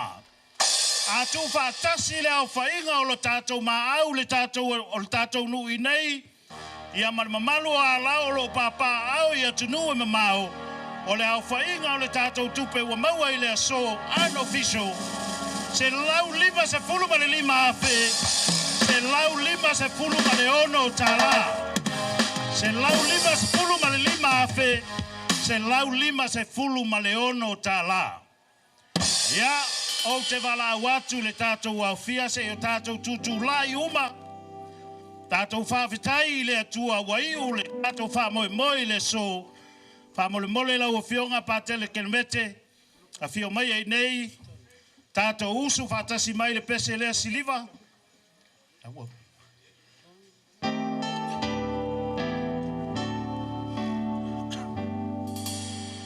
Lo wali ua whawheta I lo sanga lo whama Ua I lo atinoa I lo tau si pe ama O lo alofa O lo alofa O lo alofa e sili lava le O lo alofa O lo alofa O lo alofa e sili lava lea O upu le se enga o le papa a se el kaukai le papa. Nga sa saa leo leo la e sa ili pe lava. Le wha moe moe mo a inga. A whai e lava o ngā e leo le whaiva. Hia wā a inga o lo wha muli mai. Kai kongu foi le so ma le wha moe moe o le kā kongu. Ua whau maso loi le alofa ma le anga le leo le tua. E ala ili nei wha moe moe sa ngā pāti ai lo tātou nu. Tātou au maila I o le alofa le nao le tua. Se I milo ai lo tātou alofa I titono le tātou nu nei. I titono le maafutanga ainga. Tono le maafutanga wha ale kalesia. Ia tātou titano. Ua maea le mātou nei wha moe moe le tua. O lea ua moli mau. Lo lo fa fa di ali e ala yo matu tanganta ile ngata ilea o ilanto o lo mai mo mai ya tu nu I fafo o lo fa le tua o ia le o fa ali le so au mai ala ia le na lo fa se yo matu nga lu ai ma pulu nam na wa ye fa ma o ni fa tino le nga luenga le o le a mata mea a wa se fa mo mo le sa o lo matu nu nei Te talo I lau whamanuianga I lanto uma o e nāng le lei. Mā ngā lofa mai e ala le nei whamoe moe. Ia e meise I lanto lo mātou mafuta ai le nei aso. La inga ai matimu ia. Le uai o na pongi sā. Ia o moli mau pelo wang le lei mo lo lofa ia I mātou. Ni se mani whaale tonu le nei aso. Ia e mātou te whamoe moe le taulanga si ti alo walo. E māngalo ai le tanganta mato e sauloto ai le tanganta. E sa iri le lei, ia e peo na e tuinga mai ai e ala I lau taulanga. Ua mātou tstalo le nei wha moe moe, tua ama le fua, ia wha malu lau nu, mai lantu uma o mātou mafuta nei, ia ao paulo la ua fio. Wha aftai ai lantu o e sa ngā pātia, ia I lantu o e sa o longia, a wale nei wha moe moe o tau lau, ia e mātou te wha fo I le vi inga I la ua fio, o na o le ola ma le malosi, o na o le ata mai, e wha atino ai fuanga uma. Afu I mātou le afu lo lofa mātou ala wha I le tae au, Mātou wala usu, I whata whaitaulanga, I whatutua mātou whata. Toi whafoi ai pele vi inga matapo I la uafio, o le au ai mea lelei uma, ma toi foi I la uafio. Whamanuia mātou nuu, mai maunga mawarulunga se iao I maunga iti. Whamanuia I lātou lo maua le tino mai ma le tino ngase. Avantu iai lau whamalolonga malau, whapaianga ia I lātou, ia ai meise so se tasi, mo moli mau mai, ia mai lātou umo o mātou mafuta. O le mātou titalo lea, ia lātou lo mātou wali o Yesu Keriso, o le so I fua mapule vātasi ma lau fio, I le whaavavau lava. Amen. Ia o le siui na o tātou wha moi le fiafi, le nei fiafi tō wha ma le atua le tātou atunu. Ia toi whatalo whatuai le tātou atunu mai lātou umalo mai mo mai atunu mau o le unga le nā o tātou live coverage I le so. O le unga le nā o tātou live coverage I le so I le fautasi I le alau fautasi ia fautasi ai ma tātou fuafuanga umai pe o na silsila mai ai. Manu te leina le tāpua inga alom whanau o alau I atunu mau o lau tau o ona nei tau pa utau lavi tonu ono o tātou whasalaunga tu sao le nei a fiafi tō wha soifua.